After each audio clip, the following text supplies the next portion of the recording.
Chapter 34:13. The next day, when the morning sun shone in and shone on Xiao Bao's body, the little guy woke up and opened his sleepy eyes. His little hand that was clenched into a fist gently rubbed his sleepy eyes, but all of a sudden, he felt that the place he was lying on had become much more crowded. He turned his head in confusion and saw Chu Ho hugging him, sleeping soundly. He curiously turned his head again, only to see Gu Jinglian lying on his left, sleeping quietly. The little guy's mouth instantly formed an O shape and he sucked in a breath of cold air. When did this big guy lie down? Why didn't he feel anything at all? Where was his doll? Could it be that in the middle of the night, his doll had become his father? Xiao Bao's mind was in a mess, but he saw Gu Jinglian with one hand behind his head and the other holding him. His handsome and quiet sleeping face was so beautiful even when he was sleeping. Xiao Bao stared at him for a long time, and finally came back to his senses. He turned his head to look at Chu Ho, and then looked at him. His heart was suddenly filled with satisfaction. He was a little happy in his heart, so happy that he didn't know what to do. For the first time in his life, he was lying on the same bed with his parents. Although he was sleeping in the middle and felt quite crowded, he still sincerely hoped that time would stop like this. So happy. It turned out that sleeping with his parents felt so safe. Although he woke up and was almost shocked, when he came back to his senses, Xiao Bao felt that he was so happy that he was about to fly to the clouds. Xiao Bao suddenly and carefully turned to face Gu Jinglian. He couldn't help but reach out his hand to trace his facial features. His handsome eyebrows were sword-like, his eyes were closed, his eyelashes were black, his nose was high, and his thin lips were gently pursed. His fingers gently traced his eyebrows. In his sleep, Gu Jinglian slightly frowned. He immediately carefully retracted his hand and immediately closed his eyes, pretending to be asleep. Hearing that there was no movement for a long time, Xiao Bao carefully opened the corners of his eyes again. Seeing that Gu Jinglian didn't seem to have any reaction and was still asleep, he was relieved. He lay flat again and looked down at his body. He saw Gu Jinglian's hand on his shoulder, and Chu Ho's hand around his waist. He didn't know why, but he had an idea. Thus, he carefully raised his hand and moved Gu Jinglian's heavy palm little by little towards Chu Ho's hand. He moved carefully, afraid that he would wake the two sleeping people. Gu Jinglian's palm was very big. Compared to his small hand, it could easily wrap around both of his hands. It was very difficult to move such a big hand. His movements were especially light. Gu Jinglian and Chu Ho were each more alert than the other. If he moved slightly more, it would be easy for them to wake up. When he got closer, he lifted Gu Jinglian's hand and gently placed his large palm on the back of Chu Ho's hand. In this way, their hands overlapped. Xiao Bao was extremely happy. His little face was red as he covered his mouth and laughed secretly. Ah, if only Daddy and Mommy were really so loving. Even in his dreams, he fantasized that Daddy and Mommy could truly love each other. In this way, the three of them could be together forever. In this way, he didn't have to worry about who to avoid. Although he now had Mommy and Daddy, the way they interacted with each other was very strange. Chapter 34:14. As Xiao Bao fantasized, he unknowingly felt a little sleepy. It was Saturday, so he didn't have to go to school. He closed his eyes and planned to have a good night's sleep. At 9:00 in the morning, Uncle Fu walked to Chu Ho's room and was about to wake them up when he opened the door. From afar, he saw three people lying on the bed. His eyes widened in shock and he almost couldn't close his mouth. Master. When did he lie here? He remembered that when he went to the study last night, Gu Jinglian hadn't gone to bed yet. Why was he sleeping here? Uncle Fu's imagination ran wild.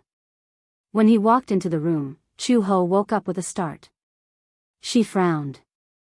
Before she opened her eyes, she felt another hand on the back of her hand.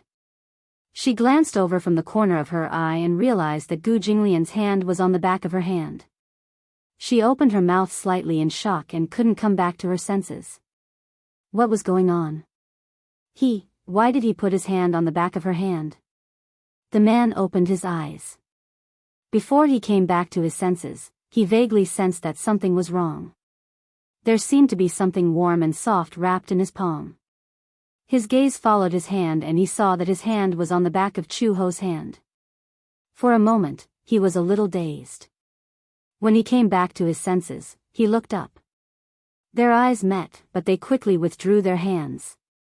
Gu Jinglian sat up on the bed immediately. He instinctively tugged at his tie, but his fingertips were clasping the lapels of his pajamas. He frowned and looked up. When he saw Uncle Fu standing at the bedroom door, he was stunned. What did he just see? What did he just see? He saw Master's hand on the back of Chu Ho's hand. Could it be? He couldn't help himself. Last night, it was impossible. Xiao Bao, the third wheel, was lying in the middle. However, it was an indisputable fact that the two of them had slept on the same bed. Uncle Fu looked at Gu Jinglian meaningfully. He suddenly realized something. Recently, Master rarely got close to other women. Ever since Xiao Bao settled down in the Gu family, he seemed to be cut off from women. And after Chu Ho moved into the Gu family, this situation worsened. Could it be that old master, just as Uncle Fu was imagining the countless possibilities, Chu Ho also sat up from the bed. His face was somewhat ashen as he stroked the back of his hand, seemingly very dissatisfied. She glanced at Gu Jinglian coldly. Her eyes seemed to say, I didn't expect you to be such a lecherous man. Gu Jinglian's face darkened even more. He vented all his anger on Uncle Fu. What are you standing there for? Gu Jinglian said coldly, aren't you going to prepare breakfast? Uncle Fu immediately nodded. Just as he turned around, he suddenly thought of something. He turned back and cleared his throat. Gu Jinglian stared at him. What? Old master, breakfast is ready, Uncle Fu explained awkwardly. Gu Jinglian said coldly, have you done what I asked you to do? No, why aren't you going? Yes, yes. Old master, please calm down, Uncle Fu hurriedly left. Old master's temper when he woke up was too terrifying. He couldn't bear it. Xiao Bao woke up. When he opened his eyes, he saw that Gu Jinglian and Chu Ho were already awake and sitting by the bed. However, in such a large room, there was an inexplicable pressure that made one's heart palpitate. Chapter 34:15. Xiao Bao curled up. He felt that when he woke up, the atmosphere would be so tense. Gu Jinglian didn't look too good, and Chu Ho didn't look too good either. What was going on? They were clearly fine just now. Why did everything change the moment he woke up? Chu Ho sat on the edge of the bed. When she thought about how Gu Jinglian's hand was on the back of her hand when she woke up, she felt irritated. She instinctively reached out, pulled the blanket over, and wiped the back of her hand fiercely. Pervert. When Gu Jinglian heard this, his eyes couldn't help but darken a few degrees. Even though she didn't mention any names, it was obvious who she was referring to. Pervert? To hell with it. When he woke up and saw this scene, he was still baffled. Gu Jinglian was upset. He suddenly got up and left the room. Chu Ho saw his sullen back and became even more annoyed. Why did he look so angry? She hadn't even said anything. Xiao Bao carefully glanced at Chu Ho's expression and asked tentatively, Mom, what's wrong? You seem to be very unhappy. Chu Ho said gloomily, it's nothing. I dreamed that I was bitten by a dog. Xiao Bao's lips twitched. However, he was still young and didn't know what Chu Ho was insinuating. Xiao Bao got out of bed and changed his clothes. When he went downstairs, he saw Uncle Fu coming out of the dining room. He was about to call Gu Jinglian for dinner. Xiao Bao immediately went up to Uncle Fu and grabbed the corner of his shirt. He said uneasily, Uncle Fu, Uncle Fu. Uncle Fu patiently squatted down in front of him and pinched his cheek. What's wrong? Xiao Bao. Have you noticed? Xiao Bao hugged his neck and whispered in his ear, Uncle and Mommy are sleeping on the same bed today. Uncle Fu nodded. However, the two of them seemed to be very unhappy. Xiao Bao felt wronged. What happened? The two of them were fine yesterday. Uncle Fu was speechless for a moment. How could he tell Xiao Bao that the reason why Chu Ho and Gu Jinglian were fine yesterday was because they wanted to attend his parent-teacher conference? They were just putting on a show and pretending to be peaceful. But in reality, the two of them were like fire and water. When Xiao Bao saw that Uncle Fu did not speak, he became even more worried and said worriedly, "Mom seems to hate Uncle, and Uncle doesn't seem to like Mom either. What should we do?" That's the truth. Uncle Fu said vaguely, "The two of them don't have a good relationship." Xiao Bao tilted his head curiously. Then why do they hate each other when their relationship is so good and loving? Uncle Fu choked for a moment and did not know how to answer this question. Xiao Bao continued to ask, "Since they hate each other, how did they give birth to me?" Uncle Fu did not know how to answer such a profound question. When Xiao Bao saw that Uncle Fu was not replying and looked like he was in a difficult situation, he suddenly thought of something. His face looked like a storm was coming. Xiao Bao is so pitiful. He pinched the corner of his shirt and looked pitiful. His little nose was wrinkled and he looked like he wanted to cry but had no tears. Uncle Fu immediately hugged him and coaxed him, "What's wrong?" Xiao Bao feels that Xiao Bao is an unwanted and unloved child. Chapter 34:16. When Uncle Fu heard this, he immediately replied, "How can Xiao Bao say that? Who said that no one wants Xiao Bao? Who said that no one loves Xiao Bao? Doesn't Uncle Fu dote on you?" Whoa. It would have been better if he hadn't said this. Once he did, Xiao Bao opened his mouth and howled. Uncle Fu was caught off guard and his eardrums almost exploded. Xiao Bao doesn't want Uncle Fu. Xiao Bao wants Papa, Xiao Bao wants Mama. Okay. Shoo, Uncle Fu hugged him tightly and coaxed him, don't cry. Xiao Bao, how can you think this way? Doesn't your Papa dote on you? Your Mama dotes on you too. But, Xiao Bao sobbed as if he had suffered a great grievance. He hugged Uncle Fu's neck, his eyes red and filled with tears. He looked very pitiful. But Papa doesn't like Mama, and Mama doesn't like Papa either. By then, Papa will definitely have another woman he likes, and Mama will definitely have another man she likes. By then, when Papa marries another woman, and Mama marries another man, Xiao Bao will have one more stepmother and one more stepfather. If Papa hates Xiao Bao, and Papa hates Xiao Bao and ostracizes Xiao Bao, Papa doesn't want Xiao Bao, and Mama doesn't want Xiao Bao either, Xiao Bao will completely become an unloved and unwanted child. Whoa. After throwing out a series of words, the little bean sat down on the ground and wailed loudly. His cries were earth-shattering, and even ghosts and gods would weep.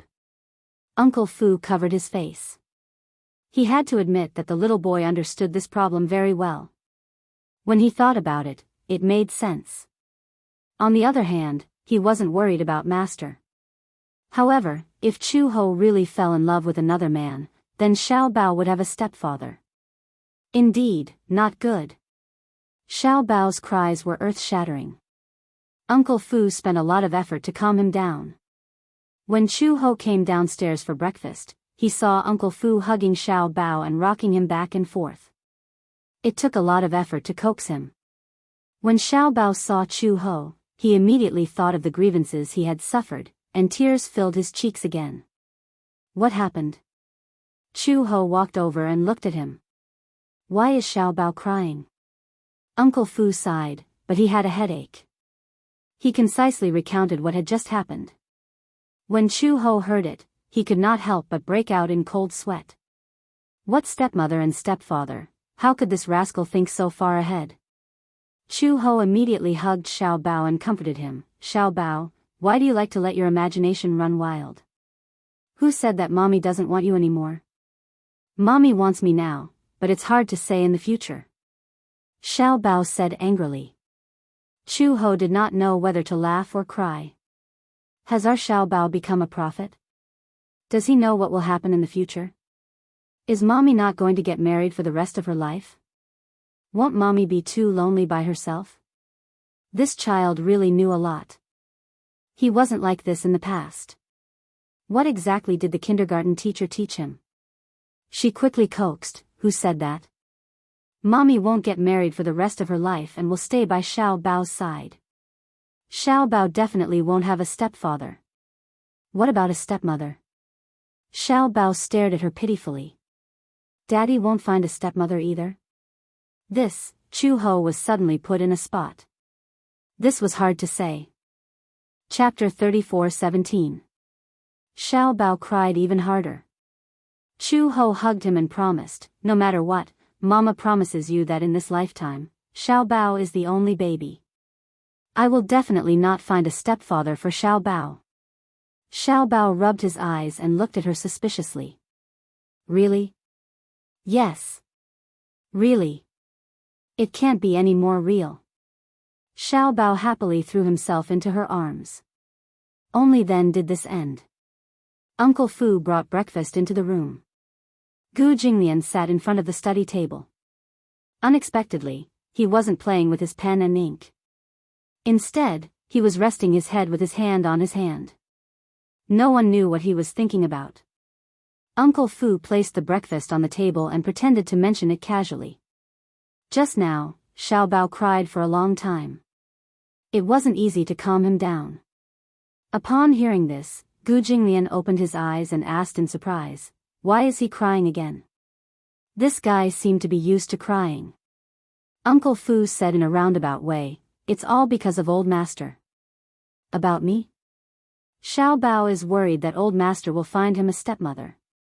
Gu Jinglian's lips twitched violently and he was speechless. Who said that I'm going to find him a stepmother? Uncle Fu smiled. Isn't it because the child is still young? It's inevitable that his imagination will run wild. The little guy is very sensitive. It's easy for his imagination to run wild. Tell him to relax. It's impossible. Gu Jinglian casually picked up his cup and took a sip of the black tea. Uncle Fu probed again, then. Old master, it's not that I want to say this, but it's still the same old saying. Now, in the entire Gu family, only old master's marriage matters are the most worrying. I've said it before. I'm not getting married. Gu Jinglian put down his cup and said coldly, "You don't have to worry about this." Uncle Fu sighed and said, "How can I not worry? Master, do you have a girl in mind?" "No," Gu Jinglian said without thinking. "Then, how about Chu Ho?" Uncle Fu smiled. "What do you think of her?" "Nothing." Gu Jinglian gradually became impatient. "Are you here to talk nonsense with me?" Uncle Fu immediately looked down, shook his head, and said, "No, no. It's just a passing mention. Get out." Uncle Fu was kicked out of the house.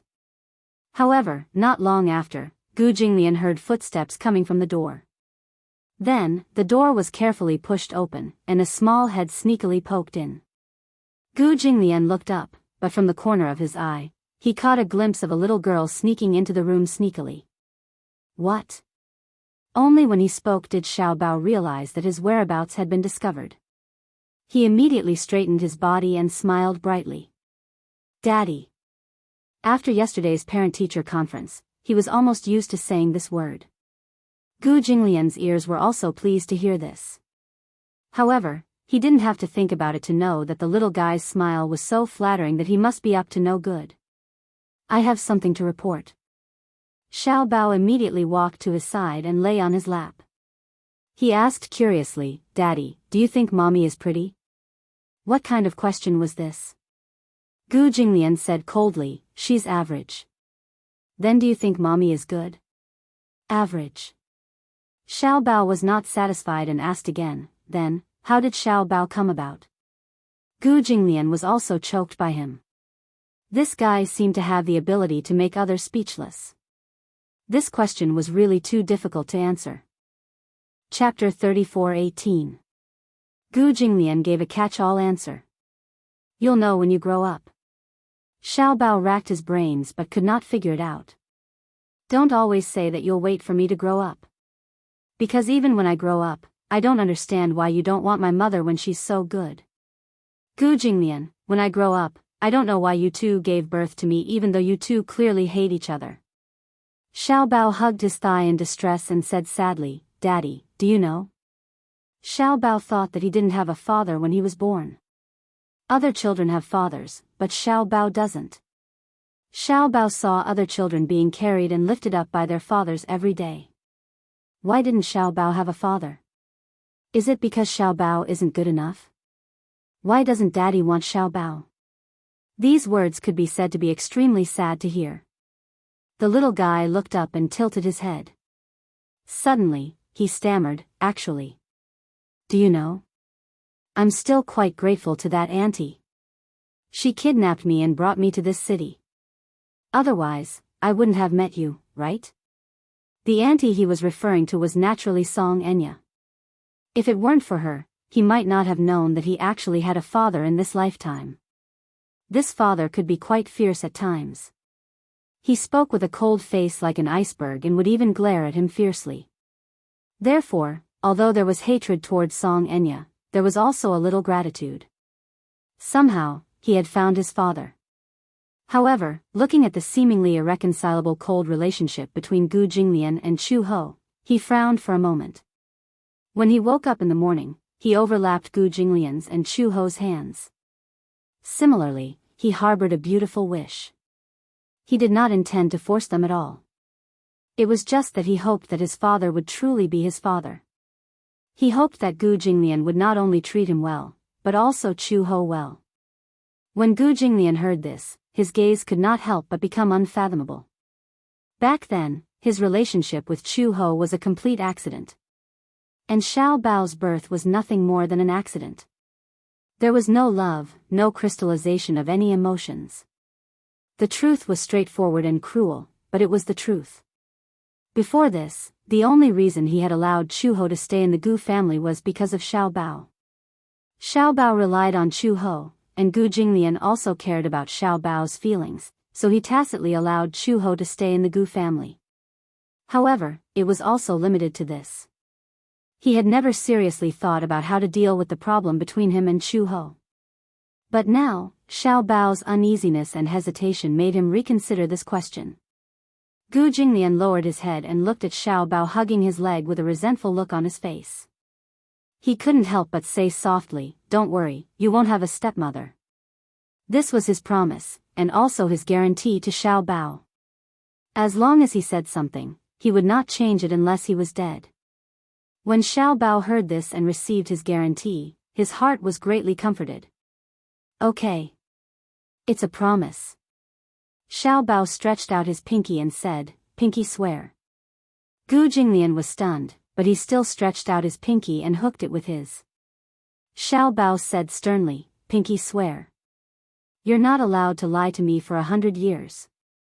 With that said, he put a seal on Gu Jinglian's thumb with a serious expression. Only then was it complete. This little fellow seemed to be very easily satisfied. After he gave this promise, the little fellow was really satisfied and no longer pestered him to ask this and that. Chapter 34:19. On the weekend. When Gu Jinglian arrived at the company, there was already someone waiting in the reception room. His assistant reported, Mr. Gu, they're here. Hearing this, he walked towards the reception room. As soon as he pushed the door open, the principal and the form teacher immediately stood up and smiled at him obsequiously. However, no matter how big their smiles were, they could not hide the fear in their eyes. Who was Gu Jinglian? What kind of existence was the Gu family in the capital? They were a super financial group that owned 4 major multinational corporations and were almost on par with the Mu Corporation in the past. Especially now, the Mu Corporation was no longer as glorious as before. The Xingyu Corporation was rising, but the Gu Corporation still occupied an important position. However, Gu Jinglian's identity was not that simple. Anyone who had lived in the capital for many years would definitely hear the name Gu Jinglian. His identity caused others to be wary of him. Therefore, when they saw Gu Jinglian walk in, the air in the huge reception room suddenly froze. Gu Jinglian turned back to his seat and glanced at them lightly. Sit. Only then did the principal and form teacher dare to sit down. Seeing him was like seeing a saint, they were afraid of neglecting him. The form teacher sat uneasily, not knowing where to place her hands. Previously, at the parent-teacher conference, she did not know Gu Jinglian's background. However, after the parent-teacher conference, the principal hurriedly came to her and said that something had happened. She did not know what had happened. The principal asked her, "There's a child in your class called Gu Xianxia. Do you know his background?" She was still at a loss. It was not until the principal told her about Gu Jinglian's identity that she felt a lingering fear. She carefully recalled if she had neglected this man at the parent-teacher conference. Only when she was sure that she had not neglected him did she feel relieved. The principal said that something had happened in the parking lot. When she asked what had happened, the principal said that Li Nuhan's father's car had been smashed. It was said that it was a Porsche that had been smashed into scrap metal and was completely destroyed. With the engine destroyed, the car was equivalent to a wreck. It had lost a few million yuan. I rushed over just now. Nuhan's father said that Gu Qing's parents sent someone to smash the car. I looked at the name list and found out that Gu Qing's father is Gu Jinglian. Gu Jinglian, no wonder he had a displeased expression when he was asked to introduce himself. Hiding his background. Why did you smash the car for no reason? Although Gu Jinglian had a powerful background, judging from the parent-teacher meeting, he was definitely not the type to flaunt his power. He kept a low profile and did not touch other people's cars for no reason. He only smashed Li Xianlai's car. Teacher Shui had a good impression of Gu Jinglian. He was a gentleman, polite, and a man of few words, but he gave off a noble and elegant vibe. She had exchanged a few words with him. Although he was a little cold, he was definitely not overly arrogant. If the principal hadn't revealed his identity, she really wouldn't have known that he had such a background. The principal said that Li Xianlai probably did not like Gu Jinglian and stole his limelight at the parent-teacher conference. Therefore, he surrounded Gu Jinglian in the parking lot and wanted to reason with him. In the end, Nuhan was insensible and snatched Xiao Bao's toy. Li Xianlai and Nuhan's mother did not stop her. Gu Jinglian was angry. Of course, the consequences of being angry were very serious. A million yuan Porsche was directly destroyed. It was tragic beyond compare. A car being destroyed was not scary, but what was scary was the aftermath. Chapter 34-20. The principal planned to talk to Li Xianlai on Monday. However, Li Xianlai brought Nuhan to the school on Saturday, saying that he wanted to transfer schools. Transfer schools? Li Xianlai did not mention the reason for the transfer. He only said vaguely, "There are some problems with the business, so we need to move out of town." The principal felt that this was not a simple matter, but Li Xianlai refused to say much. He only said that time was tight and that he needed to complete the procedures as soon as possible. It was not until the weekend that the principal found out that Li Xianlai was there because of Gu Jinglian that he decided to transfer the business to another city. With Li Xianlai's background, Gu Jinglian could crush him with his eyes closed. Li Xianlai knew that he was no match for this man. Therefore, he moved his family to another city. In the span of one night, they moved away. The principal was also trembling with fear. In the morning, he received a call saying that the CEO of the Gu family wanted to see them. He became more and more frightened, not knowing the reason for it. Gu Jinglian arrived an hour in advance. When Gu Jinglian walked in, the man's aura was so intimidating that the principal and Miss Shui found it difficult to breathe. Teacher Shui glanced at the principal and saw that he was also sweating and uneasy. "What are you nervous about?" Gu Jinglian said expressionlessly, "I think you know who I am." "Yes, Before the principal could say anything, Gu Jinglian interrupted him. "I hope that your school will keep my identity a secret." A secret? He was a little surprised. Teacher Shui was also surprised. She thought that Gu Jinglian wanted them to take special care of Xiao Bao. "However, since my son is studying in your school, I hope that the incident on the day of the parent-teacher conference will not happen again." Gu Jinglian paused and said, "You should know that I don't have the patience to deal with these trivial matters." "Yes, yes," the principal was shocked and broke out in cold sweat. He quickly nodded. Gu Jinglian also gave some instructions. For example, Xiao Bao's physical fitness was not particularly good. He was a little naughty, so he must be disciplined when necessary. Another example was that Xiao Bao lacked a sense of security and had a stubborn personality. Hence, she hoped that the homeroom teacher would take care of him more. Mr. Shui naturally agreed. She especially liked Xiao Bao. Xiao Bao was well-behaved and obedient. Although he could be naughty sometimes, he was very respectful to his teachers. She could tell that although he had never been to kindergarten, he had been taught well since he was young. He was very polite and respectful to his elders. This was something that other children could not compare to. It was quite worry-free. To her surprise, Gu Jinglian did not have any particularly harsh requirements. He only gave them some instructions about Xiao Bao before letting them go back. So that was what he was talking about. When the director walked out of Gu's, he felt like he had just survived a disaster. He was so scared that his back turned cold. No matter what, it's better to let the parents know. In case something like this happens again. Mr. Shui also agreed. Therefore, they went back and called the parents of the other children in the class one by one to remind them about this matter. They simply hoped that their children would not bully little treasure, lest they get into trouble. All the parents knew that Xiao Bao came from a powerful family. Hence, when they went back home, they either threatened, exhorted, or threatened their children. Chapter 34-21. Monday. Xiao Bao went to kindergarten as usual. However, when he skipped to class with his backpack, he felt that the atmosphere in the class was different. Many of the children were avoiding him. Xiao Bao sat down on his seat and saw Xianxia turn her head. She looked a little scared as she called out his name tentatively. "Xiao Bao, Morning, Xianxia." Xiao Bao smiled brightly and greeted her as usual. Seeing Xiao Bao's gentle smile, Xianxia's heart warmed.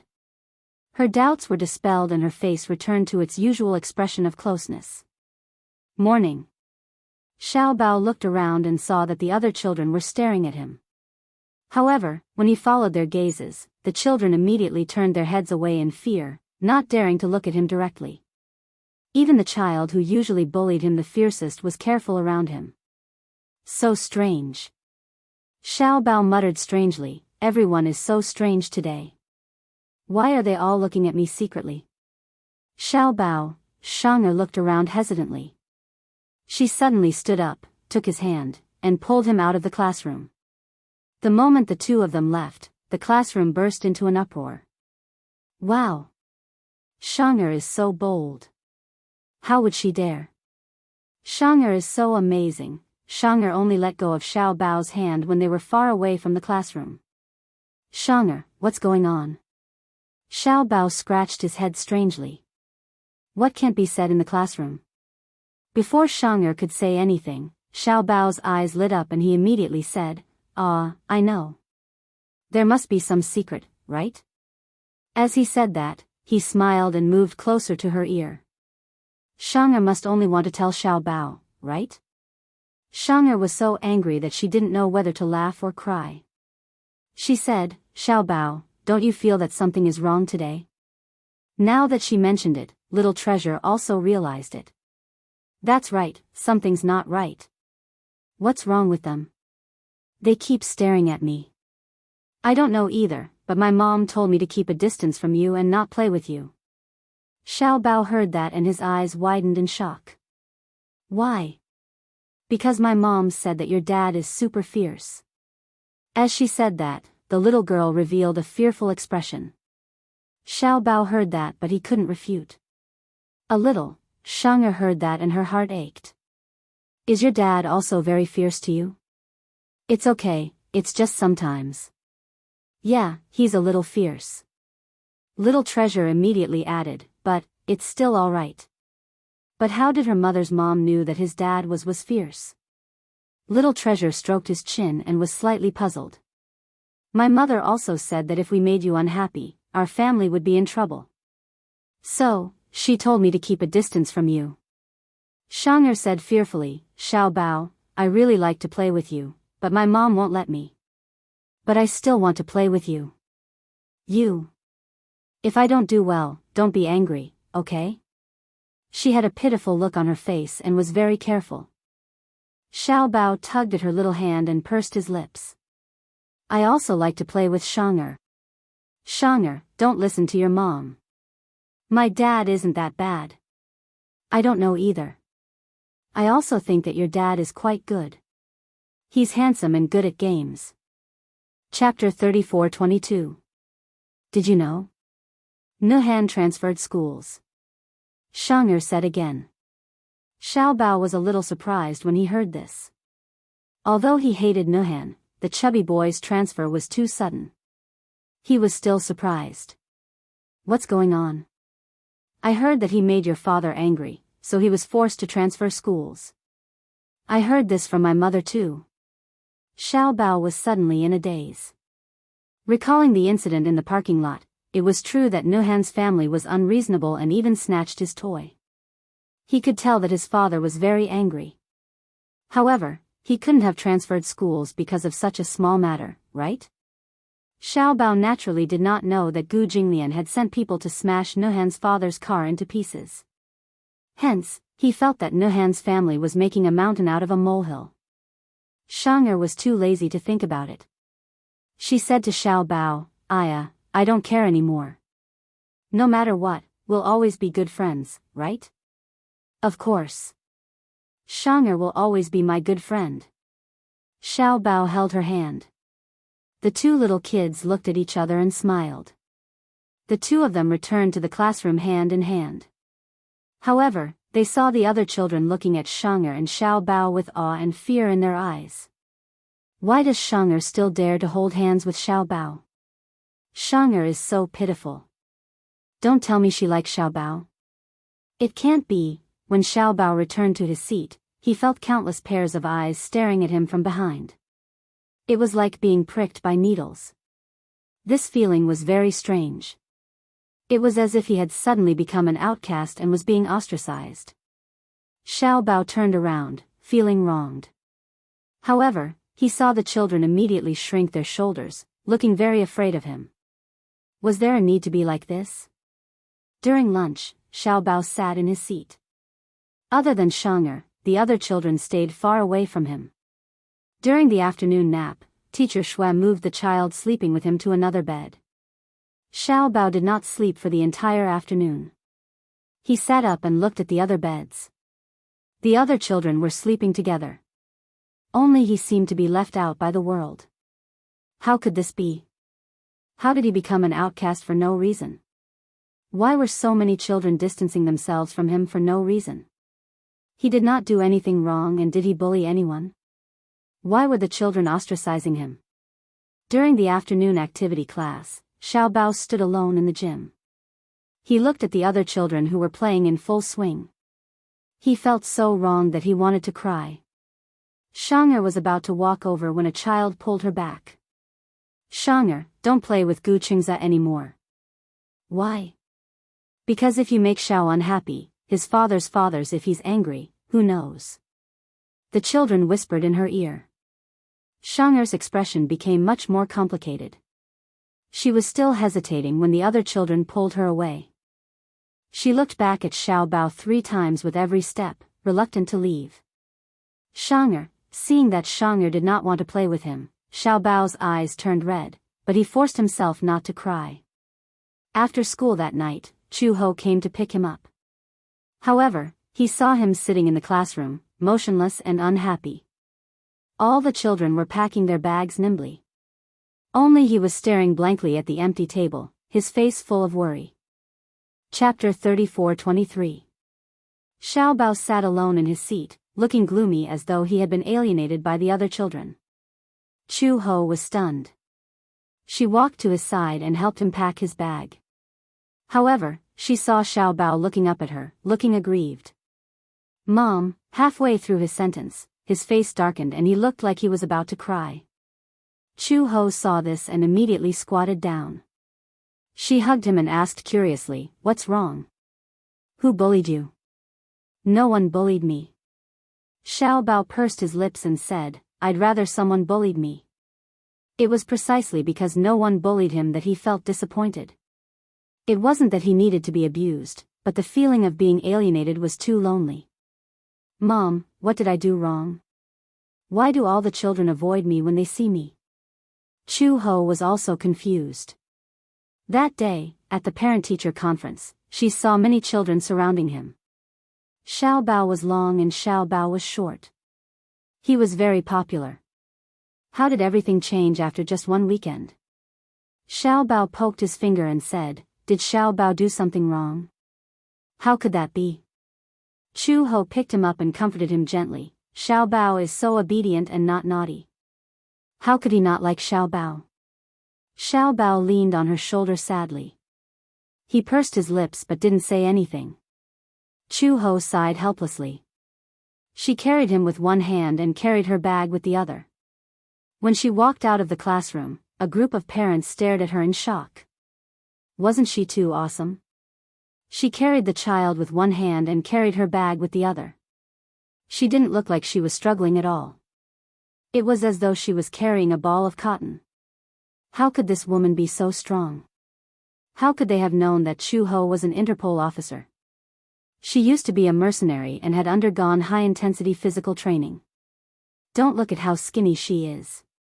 If you roll up your sleeves, you can see that her muscles are well developed. They are not overly muscular, but there is no excess fat.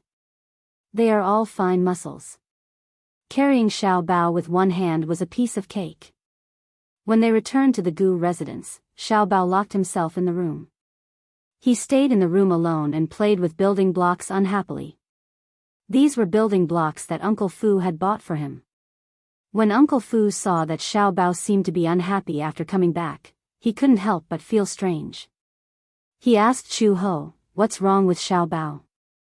I saw that the little guy was still in high spirits when he went to school. I don't know what happened either. Could it be that he was bullied by other children? How could this be?" Chu Ho said, "I think a lot of children are alienated from him." Alienate? Yes. Uncle Fu also started to worry. He had thought that this matter would pass quickly. He didn't expect the situation to worsen. It was fine on the first day, but on the second day, the children in the class didn't even look at him. Other than the homeroom teacher and the lifestyle teacher, the other children didn't dare to talk to him. Other than Xianxia, who was still the same as usual. But sometimes, the other children would run up to Xianxia and secretly say bad things about him. "Don't talk to Xiao Bao."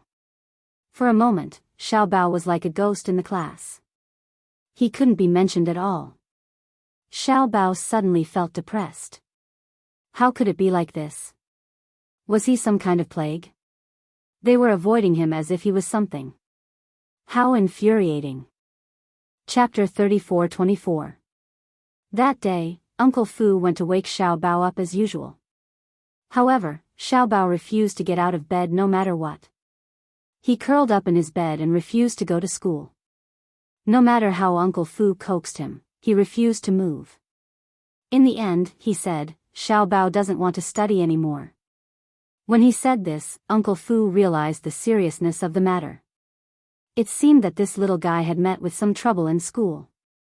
However, no matter how much Uncle Fu asked, Xiao Bao remained wrapped in his blanket. His small body curled up in his bed and he refused to talk to him. He only said, "The other children don't like me anyway. It doesn't matter if I go or not. So, I'm not going." When Uncle Fu heard this, he couldn't help but think of Gu Jinglian's childhood. At that time, when Gu Jinglian was in kindergarten, he had initially studied in a private international school. That school was of a higher class than the one Xiao Bao was studying in now. It was an international school. Hence, the children who attended the school were from other countries. Many of them were foreign workers, high-ranking officials in embassies, and senior management of multinational corporations. However, Gu Jinglian was the only one who had a special background. At that time, although the Gu family wasn't as powerful as it was now, they were still powerful enough to be on par with the Mu Corporation. In the beginning, when Gu Jinglian entered the school, the Gu family didn't emphasize his identity too much. However, Uncle Fu had forgotten the exact reason. It seemed that in the kindergarten, a child had provoked Gu Jinglian. In the end, the two children couldn't accept each other's words and started fighting. At that time, Gu Jinglian was only 5 years old. However, he inherited the blood of the Gu family. He didn't talk much, but he didn't have a temper. Once he got angry, he would fight if he could. From the time Gu Jinglian could remember, he didn't talk much. He was taciturn and had a cold temperament. In kindergarten, she wasn't very popular either. Rather than saying that he was unsociable, it was more accurate to say that Gu Jinglian had matured early since he was a child. After all, he grew up in such a family environment. What he saw from a young age was unimaginable to other children. Violence and fighting. When he was very young, he even followed his father to patrol the casinos. Many times, he watched as the gamblers, whether they were in debt or cheating, were beaten by a group of people until they wished they were dead. In such an environment, he matured earlier than the other children. In comparison, other children at this age were innocent and naive. As a result, there was a very deep generation gap. Gu Jinglian, on the other hand, disdained to interact with those children. The arrogance in his bones made him isolate himself. However, after entering kindergarten for a period of time, his cold personality had slightly improved. However, during that fight, he was careless and didn't know how to control the strength in his hands. As a result, the child was covered in cuts and bruises. 5-year-old children had always been good at imitating. Whatever the adults did, the child would watch from the side and imitate them. Usually, when children fought, they would either grab the child's clothes or give him a soft punch. However, Gu Jinglian pushed the child to the ground, picked up a small stool, and smashed it directly on him. His violent personality scared all the children in the class. However, Gu Jinglian didn't know that fighting like this was wrong. Chapter 34-25. What right did he have to give in to a weakling? When he fought, he also used all his strength, but Gu Jinglian was even more ruthless. Ever since that incident, little Jing Lian was immediately quarantined by the children in class and became a dangerous person in everyone's eyes. From that day onwards, his character returned to his former cold, arrogant, and taciturn personality. No one could fit into his world anymore. When he reached primary school, Gu Jinglian no longer went to school. Instead, he hired a private tutor and studied at the Gu residence. At that time, the Gu family even specially built a private school. Uncle Fu did not expect that Xiao Bao would repeat the same mistake. This was not what he wanted to see. He only hoped that Xiao Bao could grow up safely and healthily like a child from an ordinary family. Seeing that Xiao Bao was really unwilling to go to school, Uncle Fu did not force him. Chu Ho stayed at the Gu residence to accompany Xiao Bao, while Uncle Fu rushed to the casino. "Ah, Master Gu. Master Gu, spare me, spare me. I won't do it again." A man's wailing and howling could be heard from the side room of the casino. Gu Jinglian sat calmly on the sofa, holding the teacup lid and gently taking a sip. Beside him, a few thugs picked up iron rods and smashed this person. "Didn't I warn you and give you 5 days to return the money? Do you really think we're a charity organization? Not only are you not returning the money, you're even running away. Ha! Where do you think you're running to?" The gambler hugged his head and curled up into a ball on the ground, trembling. He was beaten black and blue and had several broken bones all over his body. "Masters, spare me. Spare me. I won't dare to do it again. I won't dare to run away again. I won't run away again." This gambler owed the casino a few million yuan and had been in debt for 2 years. With the interest compounding, the principal and interest amounted to tens of millions of yuan. Gu Jinglian said that he did not want him to return the principal and interest. At least, he would be forgiven if he returned the principal and added 1 million yuan in interest. This was already considered extremely benevolent. In the end, after giving an ultimatum, this guy actually wanted to run away. However, the capital was so big and the Gu family's influence spread throughout the capital. Every little movement was under their control. Where could he run to? It didn't take much effort to capture him. Naturally, he had to teach him a lesson. The casino had two major sources of income. One was the probability advantage of the game. Don't talk about winning and losing, and don't brag about your amazing gambling skills. Gambling skills were a part of it, but it wasn't invincible. Regardless of the rules of the game, the banker's win rate was always above 60%. Other than that, the other part was through the use of high interest rates to become an objective source of profit. Usually, gamblers would want to make more money after winning money at the gambling table. Some games had a high threshold, so borrowing money was a natural thing to do. And those who lost money would naturally be unwilling to accept it. Therefore, they would also want to borrow money to win back the money they lost. They could not rule out the possibility that they were really lucky and won the money back. However, the money they won might not even be enough to pay the interest. If the winner continued to gamble, it was very likely that he would lose everything in an instant and fail at the last hurdle. In other words, very little of the casino's money flowed out. It would always be a cycle. However, some people just could not see through it. There were many people who lost their family fortune overnight. Very few people could leave the casino triumphantly. Chapter 34-26. When Uncle Fu pushed the door open and entered, the man was already on his last breath and was being dragged out. When Gu Jinglian saw him, he raised his eyebrows and asked, "Why are you here?"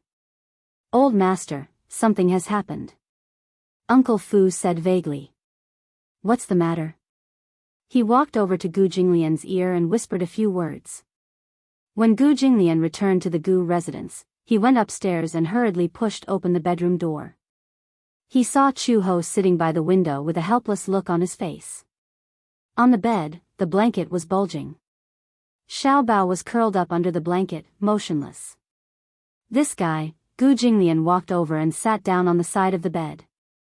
He patted the bed gently with his large palm. The blanket was opened slightly. A pair of red eyes looked out through the opening. When he saw that it was Gu Jinglian, his eyes reddened even more. His eyes were filled with tears and he looked extremely aggrieved. Gu Jinglian glanced at him and his tone became gentler. "What's the matter? Why won't he go to school?" Xiao Bao sullenly shrunk back under the blanket. Even his eyes were not exposed. Gu Jinglian seemed to be deep in thought. He looked at Chu Ho, as if asking him what had happened with his eyes. Chu Ho said frankly, "He won't say anything. He's been like this since a few days ago. He said that he's been neglected and alienated by the other kids." "Neglected?" Gu Jinglian frowned. He could not figure out the reason. At this moment, Xiao Bao's choked voice came from under the blanket. "The other kids don't like me. They don't want to play with me. They're afraid of me, they hate me, they say bad things about me." Gu Jinglian lifted the blanket and saw Xiao Bao curled up on the bed with his arms wrapped around his knees. His face was wet with tears and his eyelashes were clumped together because of his tears. His little mouth was puckered and he looked extremely aggrieved. He stubbornly wiped away his tears, but new tears flowed out. Gu Jinglian could not help but feel sorry for her. He spread out his body and patted his thigh lightly. "Come here." When Xiao Bao heard this, he was initially unmoved. However, after hesitating for a while, he finally crawled to his side on all fours. Gu Jinglian said, "Daddy, carry me." For some reason, because of these three words, Xiao Bao's nose became even more sour. Grievances welled up in his heart and he burst into tears. He crawled into Gu Jinglian's arms and wrapped his two small hands tightly around his neck. His hands were wet. What was that? Gu Jinglian frowned. He had a perverted obsession with cleanliness. His hands were sticky and he could tell from the touch. His hands were wet with tears. Then, she heard him sniff hard. Gu Jinglian's frown deepened. Not just tears. And his snot. The alarm bells in Gu Jinglian's head rang loudly. When Chu Ho saw this, he almost could not help but break down. One had to know that Gu Jinglian's obsession with cleanliness was quite perverted. In the past, there was a subordinate who touched his table without washing his hands. Gu Jinglian flew into a rage on the spot and sent people to disinfect the entire room 3 times. That subordinate was so scared that he was trembling in fear, afraid that he would lose his hands. Not to mention Xiao Bao's hands that were stained with tears and snot, Chu Ho was worried that Gu Jinglian would suddenly fly into a rage. However, the man endured it desperately and kept taking deep breaths. Xiao Bao did not see Gu Jinglian's completely ashen face. He hugged the back of his neck tightly and whimpered bitterly, "I don't want to be hated, sob sob sob." Chapter 34:27. Now that Gu Jinglian was here, Xiao Bao was finally willing to speak. He sobbed as he recounted what had happened. It turned out that all the children in the class thought that he was the one who had caused Nua Han to transfer schools. It was not that the children liked Nua Han, but because of what had happened to Nua Han, they were afraid of Xiao Bao. They might not have seen how Nua Han had ostracized Xiao Bao. They only thought that if they played with Xiao Bao and angered him, then one of them would be the next to transfer schools. For a moment, Gu Qing's name seemed to be regarded as a devil. All the children began to fear him from the bottom of their hearts. Xiao Bao felt extremely wronged. He felt that he had been isolated for no reason. Gu Jinglian's face darkened when he heard this. Uncle Fu had said that something had happened to Xiao Bao. He had thought that it was something important and had taken time out of his busy schedule to come back. In the end, it was because of this? Gu Jinglian pushed his face away in disdain. His voice was extremely cold. "If you don't want to go to school, it's the same at home." Xiao Bao widened his eyes in shock and looked at him with tears in his eyes. What? Gu Jinglian had always had a limit to his patience. He did not like to repeat what he had said a second time. "If you don't want to go to school, it's the same at home." He repeated it patiently. Xiao Bao had originally thought that Gu Jinglian would comfort him or hold him in his arms and coax him. He did not expect that Gu Jinglian would actually say that if he did not want to go, then he should not go. Such unexpected words made Xiao Bao dumbfounded. "What's wrong?" Gu Jinglian raised his eyebrows. "You don't want to go? It's the same at home." Even if he did not study or go to school for the rest of his life, Gu Jinglian would still hire the best tutor for him. A diploma was important. But in Gu Jinglian's eyes, it was not worth mentioning. For him, some things that were too formal could be settled with money and power. In other words, Xiao Bao could stay in the Gu family and hire a tutor to teach him culture. When he became an adult, he could buy an honorary certificate from a famous university. There was no difference. "Tomorrow, I'll get Uncle Fu to find a teacher for you. Just stay at home." "No." After hearing what he said, Xiao Bao felt indignant. He muttered, "I want to go to school." "Then why didn't you go to school today?" Gu Jinglian asked. Xiao Bao was speechless for a moment. Gu Jinglian said, "There should be a limit to how willful you can be. If you want to go, then go. If you don't want to go, then don't go." He had to be responsible for his own decisions. "You still want others to be responsible for you?" Xiao Bao, he felt so wronged after being reprimanded.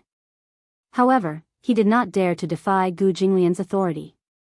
In Xiao Bao's eyes, Gu Jinglian's words were very authoritative. His words were almost like an iron law. Perhaps this was the difference between a father and a mother. The image of a father in a child's heart was great and intimidating. Some things that worked for Chu Ho might not work for Gu Jinglian. How could he not see Xiao Bao's intentions? He had been wronged in school and came home to vent his grievances. Then, through him, the matter would be resolved perfectly. However, he did not want Xiao Bao to rely on him too much. Chapter 34:28. Don't. Xiao Bao was so nervous that he started to cry again. "I don't want to drop out of school. I'll go back to school tomorrow." "Good boy." Gu Jinglian patted his head. At the side, Chu Ho and Uncle Fu were dumbfounded. No matter how they tried to coax him, Xiao Bao refused to come out of the blanket. However, Gu Jinglian settled the matter with just a few words. Xiao Bao looked at Gu Jinglian pitifully. His pitiful eyes were like those of a helpless puppy. He said softly, "But what if the children don't like me? Why don't they like you?" "Because," Xiao Bao sniffled and said, "because they think I'm not easy to get along with." Gu Jinglian asked, "Then do you think I'm easy to get along with?" "Of course." Xiao Bao said seriously, "Xiao Bao is so cute and obedient. Teacher Shui said that Xiao Bao is very likable." Gu Jinglian said, "Then let them know that you're a child worth getting along with."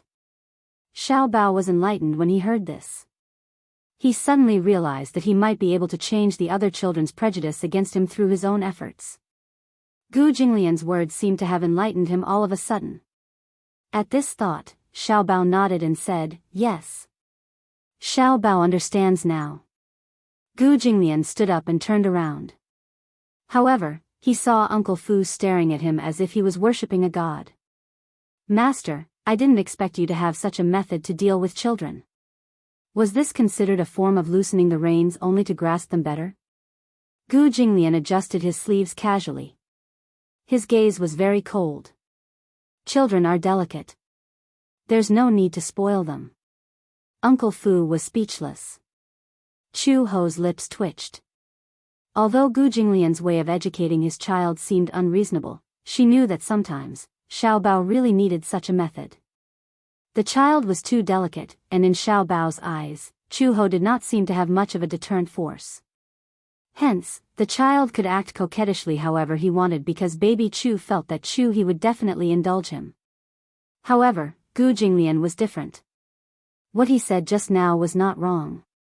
If he wanted to go, he would go. If he didn't want to go, he wouldn't go. Learning to deal with one's own problems was a form of growth. He was his father, but he would not spoil him blindly. This was his principle. She didn't expect him to have such a good view of educating children. He did not indulge Xiao Bao unconditionally just because he was his son. After settling Xiao Bao's matter, Gu Jinglian returned to the office. He had been busy recently, and sometimes, he even came home very late. After Gu Jinglian left, Xiao Bao also got out of bed and played with his toys in the room. Chu Ho looked for Uncle Fu because she had something to discuss with him. "I submitted a resume a while ago, and now the company's HR department has asked me to go to work." Uncle Fu was a little surprised when he heard this. "You found a job?" "Yes, I've recovered a little. It's time to find a job." She had to thank Uncle Fu for getting her various identification documents ready. She thought that she couldn't stay in the Gu family forever and do nothing. She couldn't stay idle, and she didn't like to live a life of being taken care of. Uncle Fu hesitated for a moment and asked casually, "What job?" "Anti-mafia police." "What the hell?" Uncle Fu was confused. There was no need to elaborate on Gu Jinglian's identity. Chapter 34-29. One black and one white, the other black and white, the other black and white, it was simply wonderful. Chu Ho saw that Uncle Fu's expression was a little strange and couldn't help but ask, "Is there a problem? Are you sure you want to do this job?" Uncle Fu said vaguely, "Old master will be very angry if he finds out." "What right does he have to be angry?" Chu Ho said unhappily, "Do I need to ask for his opinion on what kind of job I want?" Cough, cough, cough, Uncle Fu cleared his throat and said, "Xiao Bao must be the most special child." "Why do you say that?" "Dad is black and Mom is black and white." This. Uncle Fu looked a little embarrassed. Chu Ho was speechless. At night, Gu Jinglian returned to the Gu residence from the company. He had just gone upstairs when Uncle Fu saw that he was back and immediately went up to him. "Old master." He saw that Uncle Fu looked hesitant and didn't know what was going on. He raised his eyebrows and thought that something had happened to Xiao Bao again. "What is it?" "It's like this." Uncle Fu cleared his throat and wanted to talk to him about this matter. "Chu Ho has found a job." Gu Jinglian was slightly stunned when he heard this. "Why is she looking for a job?" "She said that she wants to rely on herself to support herself." Uncle Fu said truthfully. During this period, Chuho had been idle at home because of her health and did not have any source of income. All her expenses were paid by the Gu family. Sometimes, Chuho would pick Xiaobao up from school and Xiaobao would ask her to buy him any toys that he wanted. However, she didn't have any money on her. Many times, she had to bite the bullet and ask Uncle Fu to buy the toys for her. Then, Uncle Fu would buy the toys for her. It wasn't that Uncle Fu didn't want to give her money, but she felt that it was too embarrassing to take someone else's money. Chuho had a strong personality and never liked to live under someone else's roof. Therefore, after her health improved a little, she submitted a few resumes. In fact, the police station did not have an anti-gang position, but most police stations would have an anti-gang department. Thus, the anti-mafia police department was created. However, the organization of the anti-mafia department was different from that of the ordinary police. This department had even stricter requirements for the police. Other than skills and mobility, all other qualities had to be taken into consideration. However, the salary was not much higher, but it was a very dangerous job. Walking in the rain of bullets, it was rare to get injured, but it was common to lose one's life. Therefore, most of the people who were recruited for this profession were retired soldiers or those who were transferred from the special forces. Therefore, this position was not very glamorous, and it was very difficult to recruit anyone. After all, the mindset of young people nowadays was different from before. Their lives were above everything else. As an outstanding police officer of the Interpol, Chuho was naturally qualified for this job. Gu Jinglian seemed indifferent and asked casually, "What kind of work?" Uncle Fu said cautiously, "Police." Gu Jinglian was stunned. He turned around and looked at him in surprise. "Police?" "Yes. I heard that it's the anti-mafia police." Gu Jinglian was speechless. How dare she? Who does she want to go against? Uncle Fu was speechless. Gu Jinglian said unhappily, "Why did she want to do this job for no reason?" "Because there's no income." Chapter 34:30. Previously, when Chuho was still recuperating, Uncle Fu had asked Gu Jinglian for advice. After careful consideration, he decided to let Chuho stay for Xiaobao's sake. Moreover, he instructed Uncle Fu to transfer $3 million to her account every month. This was a considerable sum of money. After all, if she stayed in the Gu family, she would not need to spend money in most cases. $3 million was just her daily expenses. "I did, but she didn't want it." Uncle Fu felt wronged and immediately tried to defend himself. "She didn't want it?" Why not?" "Because," Uncle Fu explained, "she said that you have a soft mouth when you've received gifts." Uncle Fu continued, "I can see that this girl is quite headstrong. Basically, she doesn't want to accept any favors from others. I didn't expect that she couldn't wait to look for a job as soon as she recovered." Gu Jinglian frowned tiredly and said plainly, "She can look for any job she wants. In the future, there's no need to specially report to me about this kind of thing." He turned around and went into his room, closing the door behind him. What a strange woman. Uncle Fu stood outside the door in a daze. It took him a while to come back to his senses and leave. The next morning, Xiaobao really got out of bed very early. Yesterday, Gu Jinglian's words to him were really effective. Hence, when Chuho came to the room, he was already dressed and packed his school bag. He looked ready to go. Chuho sent Xiaobao to school and reported to the police station.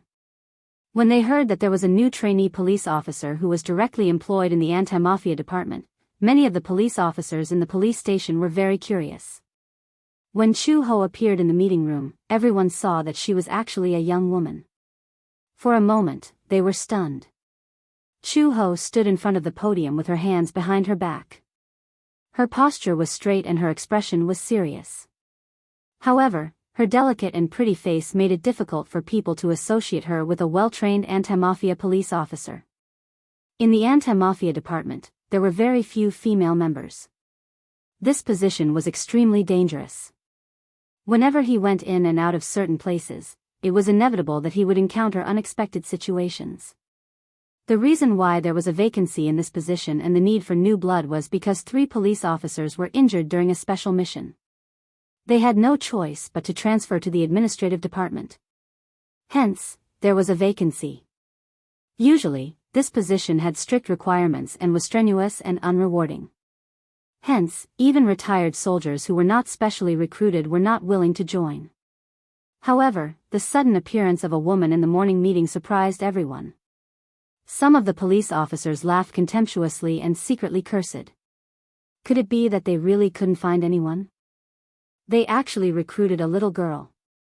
Boss, why did you recruit a girl into the department?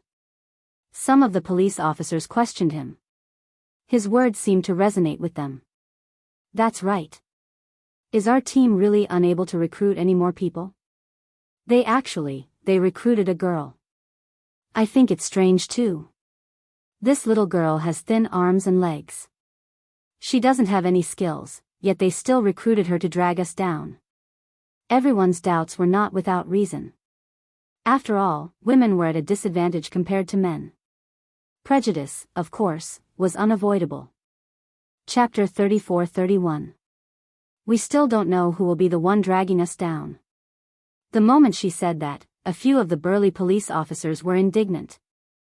Damn it, they were being teased by a newbie. And it was a woman. Looking at Chu Ho's arrogant expression and her eyes full of sarcasm, it was obvious that she looked down on these senior police officers. One of the police officers slammed the table and stood up. Many of the people present were veterans, so they were all hot-blooded men. When they heard this, they could not sit still. The counselor at the podium saw this and scolded, "Sit down. Captain. I told you to sit down. Did you hear me? You don't even want to obey my orders?" The anti-gang team was all about obedience.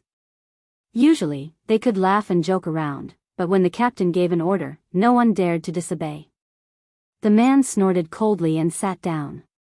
The counselor said, "Let me introduce you. This is the new trainee police officer of the anti-gang team. Her name is Chu Ho. In the future, we will be comrades in our team. Please take care of us." Chu Ho walked to the podium and stood in a standard posture. She introduced herself, "My name is Chu Ho. Please take care of me." After that, she bent over and gave a standard bow to show her respect as a new police officer to her senior. After the morning assembly, Chu Ho needed to register. Following that, there would be a week-long induction training and a 1-month internship. After a month, there would be a strict assessment. If she passed the assessment, she would be officially part of the force. When Chu Ho walked out of the door, a few of the police officers looked at each other and exchanged glances. One of the men walked towards her and reached out to grab her shoulder. Chu Ho grabbed his arm without looking back. Then, almost like a sudden clap of thunder, she threw him into the backpack. There was a loud bang. The man was thrown to the ground heavily, and he arched his body in pain. The cold marble floor was cold and hard. Chu Ho turned around expressionlessly and sneered, "If you wanted to test the skills of a newbie, you wouldn't have to resort to such a despicable method like a sneak attack." The man turned pale with fright as he stared at her in a daze. No matter how hard he tried, he couldn't figure out how Chu Ho's seemingly delicate body contained so much energy. It was too terrifying. Chu Ho clapped his hands lightly and said, "Unfortunately, I have to attend the training soon. Otherwise, I would be able to spar with Senior." Behind him, several police officers rushed out of the meeting room and stared blankly at the scene, feeling incredulous. "Brother, why are you flirting? Shameful." The man got up from the ground and clenched his fists. Just as he was about to walk toward Chu Ho, the shorter police officer behind him immediately pulled him back. "All right, don't be impulsive. Don't make things difficult for a newcomer." "That's right, Brother Hui. Don't let your emotions affect your decisions. If the counselor finds out, you'll definitely be punished." Only then did the man restrain his anger, turn around and leave. Chu Ho thought to himself, "You're crazy." The entire day was filled with training. However, What surprised the instructor was that Chu Ho's aptitude was quite outstanding. Chu Ho could complete some of the more difficult training tasks with extremely high standards. When the training ended, the instructor called Chu Ho to the side and asked carefully, "Have you been a soldier before?" Chu Ho raised his eyebrows and said indifferently, "Yes." "Oh. Retired veteran? Mercenary?" The instructor's mouth was wide open. Chapter 34-32. Chu Ho used to be from a mercenary group and was a top mercenary. After that, he officially joined the Interpol and worked at the headquarters. The instructor asked again, "Did you really work as a mercenary?" "Not really." "Oh. Then." Chu Ho said, "I used to be a police officer."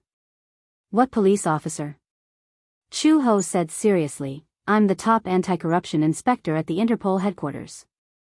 The instructor was at a loss for words. Interpol. That was an international police organization. They were the elites of the elites. They were all top international police officers. In other words, an anti-corruption inspector was a very high position. If he was really an anti-corruption inspector, he would receive a very high standard of reception when he went to other countries. Are you kidding?" The man looked incredulous. Chu Ho said coldly, "Instructor, do I look like I'm joking?" The instructor was speechless. He didn't look like it. But, according to his understanding, the international anti-corruption inspector changed every 5 years. The last one was indeed a female member.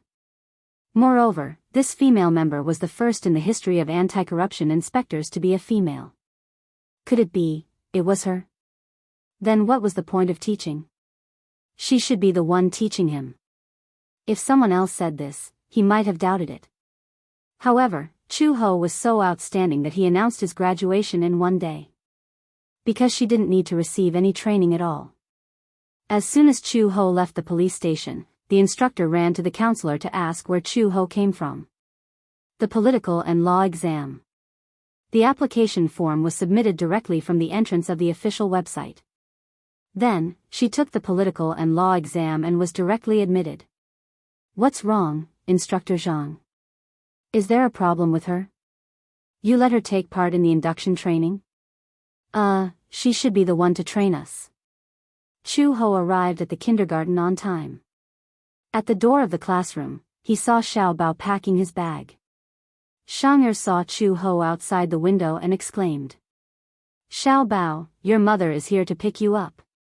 Xiao Bao raised his head. His gloomy face finally regained some color. He carried his backpack and walked out of the classroom. He threw himself into Chu Ho's arms, looking a little aggrieved. "Mom, the kids are still ignoring me." On the way back, Xiao Bao was still unhappy. When Chu Ho asked him again, Xiao Bao finally said, "I tried to talk to them, but they kept away from me, as if I was a big monster." He did as Gu Jinglian said and tried his best to be responsible for his own affairs. However, the child was still unwilling to talk to him. He was vexed. Chu Ho picked him up and kissed his rosy cheeks tenderly. "Don't rush. Take your time." Chu Ho suddenly asked, "Your birthday is coming up. Have you thought about what kind of birthday party you're going to hold?" Xiao Bao poked his finger and said, "I want to spend it with Shang, Jean." Chu Ho remembered. "Ah, the little girl sitting in front of you?" "Yeah. Do you like her?" Xiao Bao blushed and immediately said, "No, look at you. Your face is red. You still say you don't like her?" Chapter 34-33. Sure. Xiao Bao was excited. However, he suddenly thought of something and hesitated. What if they don't want to come? Why would they? Chu Ho smiled. If it's a sincere invitation, why wouldn't they want to come? Xiao Bao, don't you know how to draw? You can make an invitation letter for each of the children and invite them to your birthday party. Xiao Bao nodded heavily. Chu Ho brought Xiao Bao around the stationery store and bought watercolor pens, colored pencils, and cardboard cards. When they got home and had dinner, Xiao Bao and Chu Ho started the huge project. Let's make one for Shang, her first, With that thought in mind, Xiao Bao began to move. However, how should he make the invitation card? Xiao Bao was in a dilemma.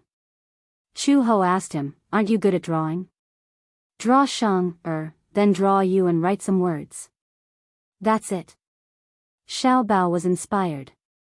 Hence, he held the pencil and started to draw stroke by stroke.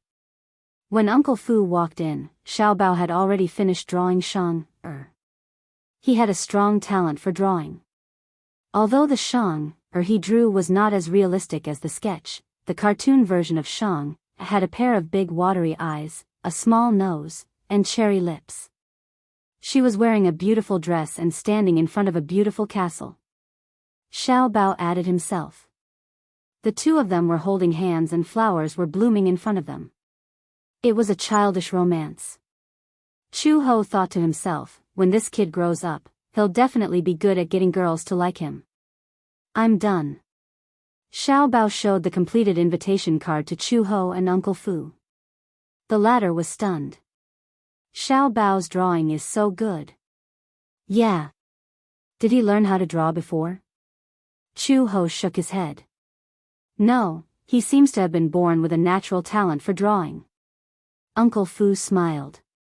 Then she must have inherited old master's talent in painting. When Chu Ho heard this, he was stunned. Is Gu Jinglian very good at painting? Old master is good at painting. When he was young, his landscape painting was exhibited in an art gallery. It was bought at a high price of 100,000 yuan. Xiao Bao was astonished. Daddy, you're so good at painting? Master's calligraphy is also very good. Gu Jinglian's handwriting was definitely the most beautiful that Uncle Fu had ever seen.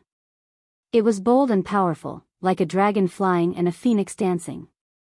He had never seen anyone with better calligraphy than Gu Jinglian, including famous calligraphers. Then, let Daddy write for me. As Xiao Bao spoke, he took the card and ran to Gu Jinglian's room. Gu Jinglian was reading when Xiao Bao placed the invitation card in front of him. He said confidently, "Daddy, Daddy. Help me write a few words." This little guy always had a way to disturb him. However, Gu Jinglian couldn't do anything about him. He picked up the invitation card and saw a vivid cartoon drawing on it. For a moment, he was slightly stunned. "You drew this?" "Yeah. Xiao Bao's birthday is next month. This is the invitation card." Birthday? Gu Jinglian remembered that it was indeed his birthday next month. He picked up the fountain pen and asked, "What should I write?" "Well, just write, Dear Shang, I really hope that you can come to my birthday party." Gu Jinglian picked up the pen and wrote it down before handing it to him. Xiao Bao took the invitation card from him and glanced at it. He was also impressed by Gu Jinglian's elegant handwriting. Chapter 34-34. Daddy's handwriting is so beautiful. Gu Jinglian's ears really liked this compliment. After finishing the card, Xiao Bao felt sleepy. After all, the time at night was limited. By the time he finished the card, it was already 8:00 in the evening. After taking a shower and brushing his teeth, he went back to bed to rest. The next morning, Xiao Bao went to class and secretly stuffed the invitation card under Shang'er's desk. He was a little embarrassed to give it to her face. Shang'er went to class and was about to stuff her bag under her desk when she noticed something in it. She took it out and found that it was something like a card. She flipped it open and saw a cartoon drawing of a little girl in a dress and a boy in a suit standing in front of a castle. They were holding hands and looked very cute. She could recognize some of the words and understood that it said, "Dear Shang'er, I really hope that you can come to my birthday party." Gu Chengza. Shang'er took the invitation card and turned around. She saw Xiao Bao sitting in his seat with a red face and looking a little restless. She smiled and asked, "Xiao Bao, did you stuff this in my desk?" "Yes." "Yes. Your birthday is coming up soon." "Yes." Xiao Bao said seriously, "My mom, Dad, and I made this together.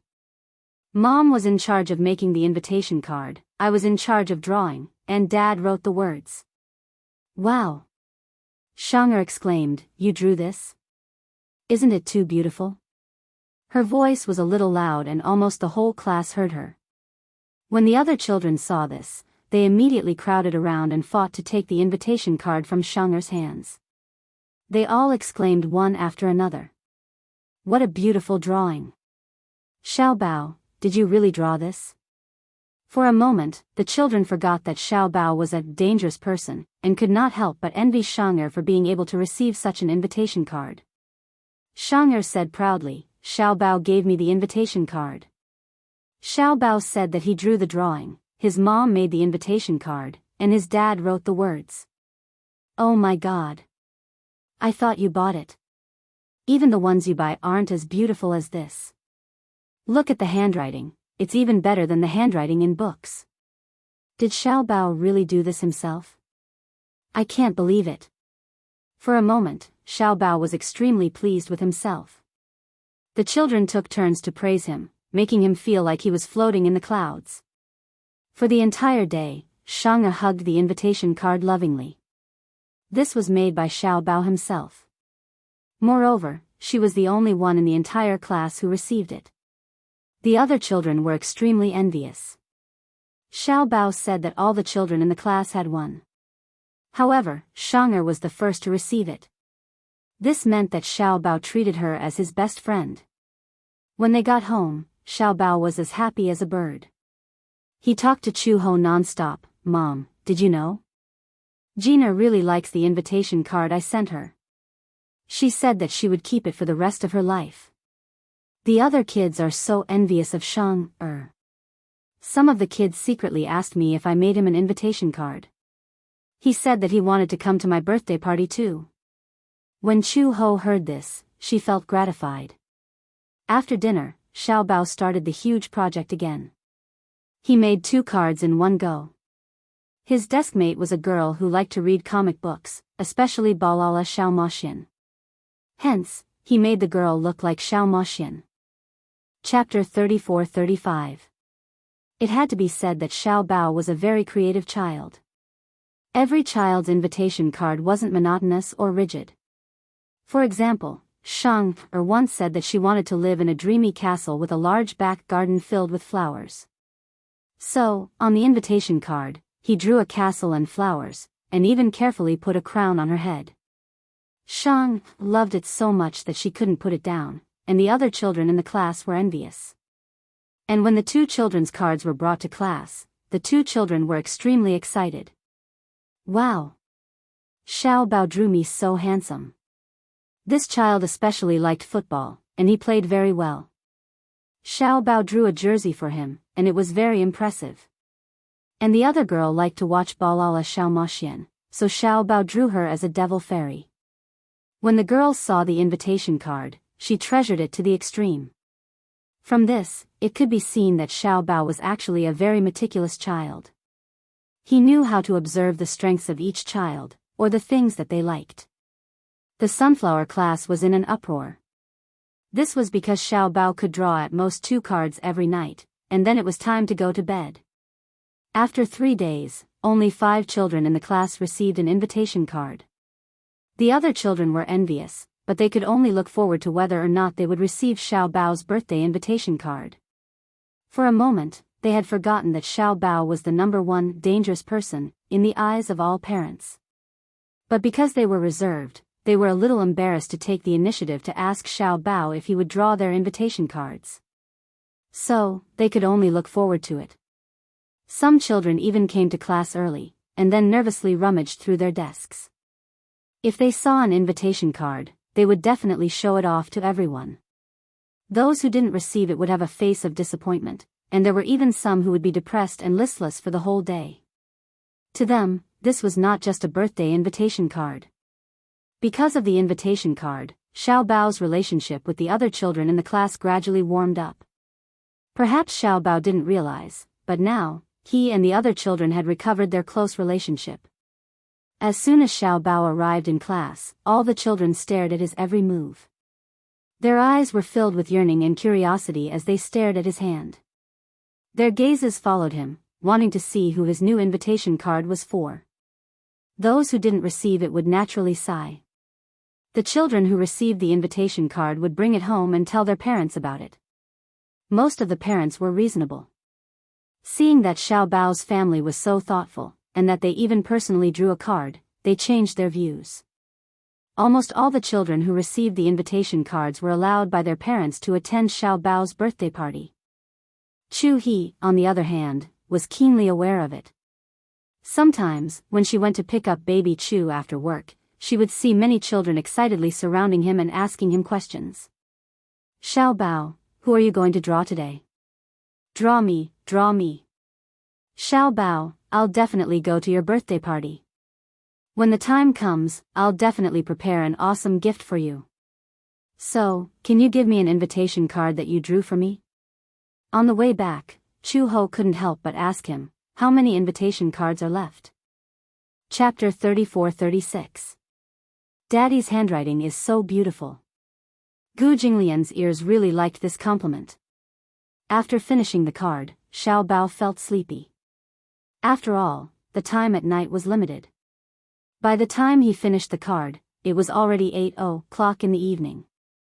After taking a shower and brushing his teeth, he went back to bed to rest.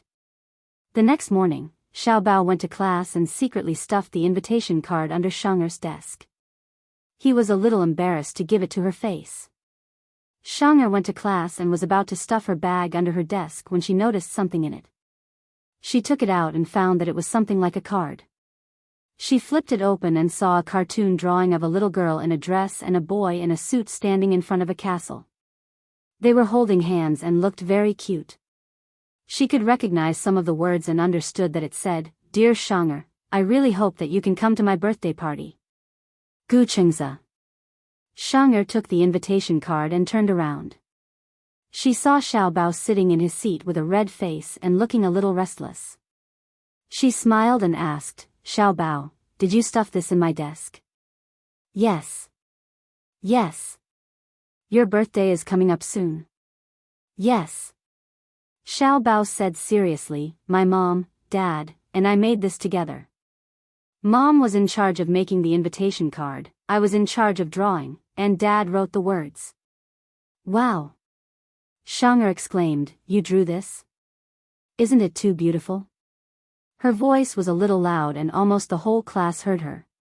When the other children saw this, they immediately crowded around and fought to take the invitation card from Shang'er's hands. They all exclaimed one after another, "What a beautiful drawing! Xiao Bao, did you really draw this?" For a moment, the children forgot that Xiao Bao was a dangerous person, and could not help but envy Shang'er for being able to receive such an invitation card. Shang'er said proudly, "Xiao Bao gave me the invitation card." Xiao Bao said that he drew the drawing, his mom made the invitation card, and his dad wrote the words. "Oh my God! I thought you bought it. Even the ones you buy aren't as beautiful as this. Look at the handwriting, it's even better than the handwriting in books. Did Xiao Bao really do this himself? I can't believe it." For a moment, Xiao Bao was extremely pleased with himself. The children took turns to praise him, making him feel like he was floating in the clouds. For the entire day, Shang'er hugged the invitation card lovingly. This was made by Xiao Bao himself. Moreover, she was the only one in the entire class who received it. The other children were extremely envious. Xiao Bao said that all the children in the class had one. However, Shang'er was the first to receive it. This meant that Xiao Bao treated her as his best friend. When they got home, Xiao Bao was as happy as a bird. He talked to Chu Ho non-stop. "Mom, did you know?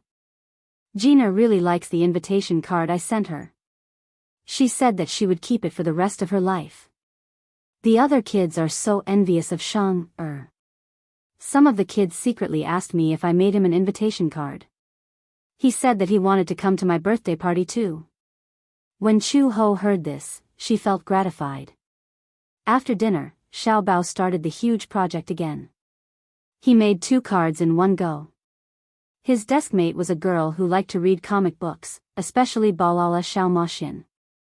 Hence, he made the girl look like Xiao Moxian. Chapter 34-37. "Oh," Chu Ho replied. Then, she stood aside and kept quiet.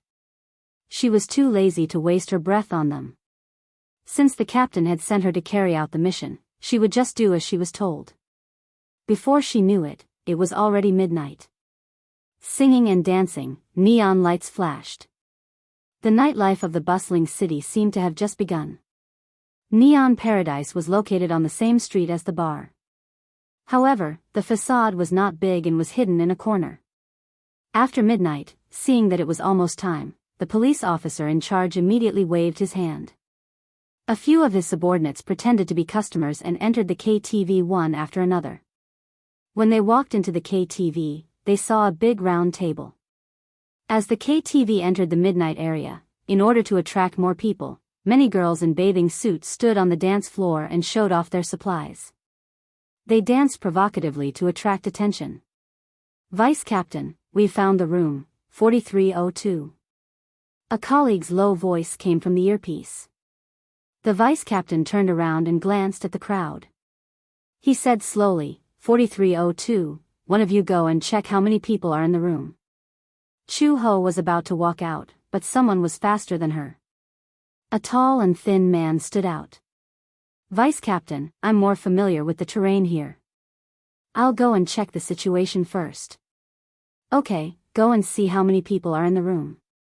Okay. That person left quickly. In less than 10 minutes, he came back and said, there are about 10 people in the room.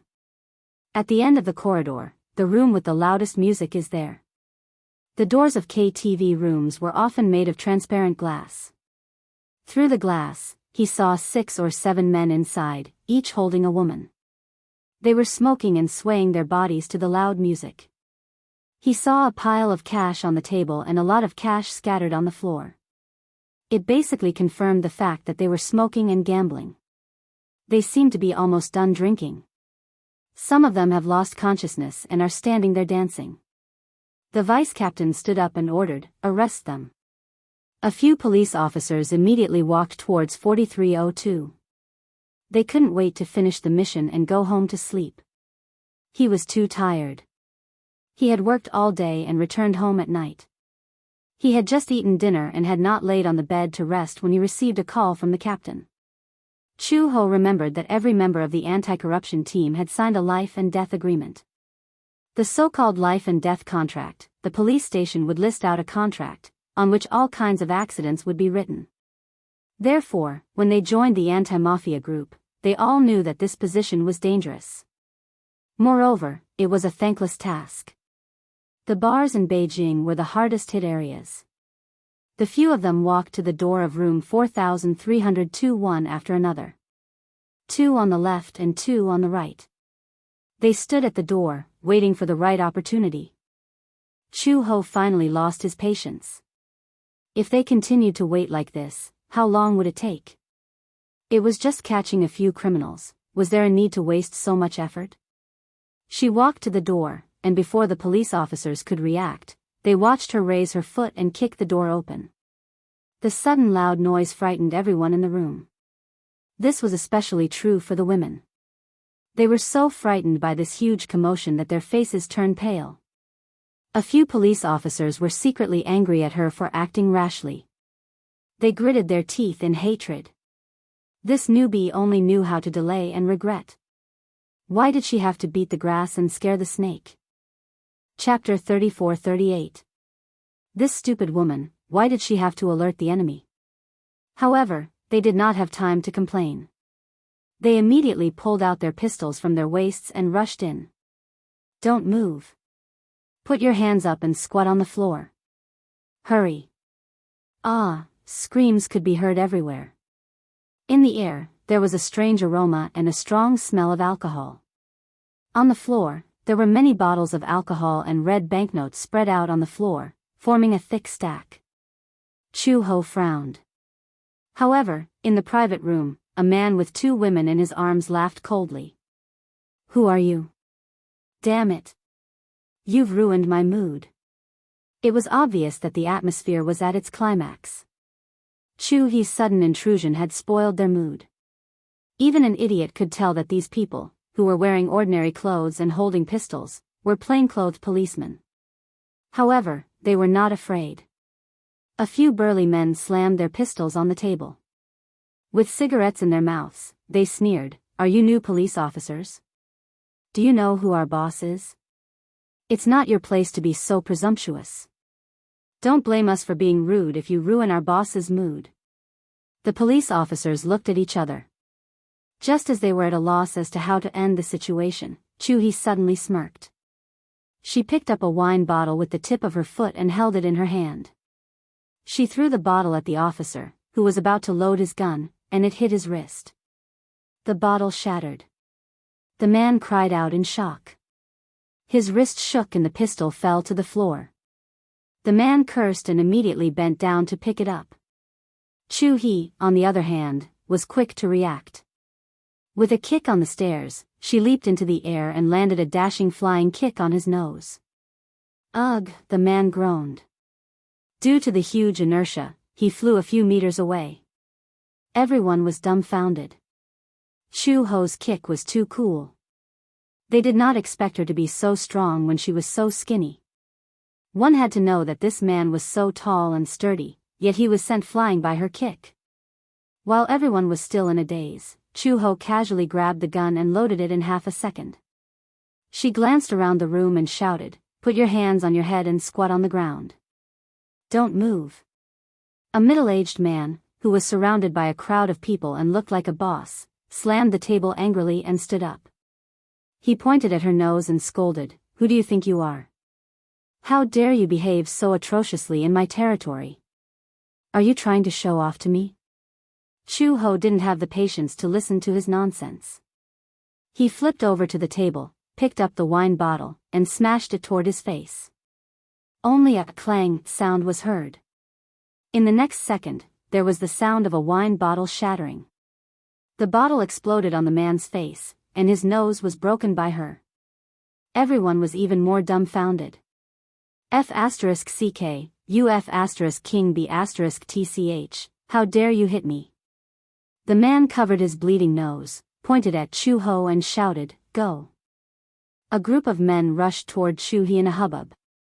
Clang, crash, clang, clang, clang, clang. 2 minutes later, a few police officers looked at the mess on the floor in shock. In just a moment, the man who was sitting on the sofa was rolling on the floor in pain. Chapter 34-39.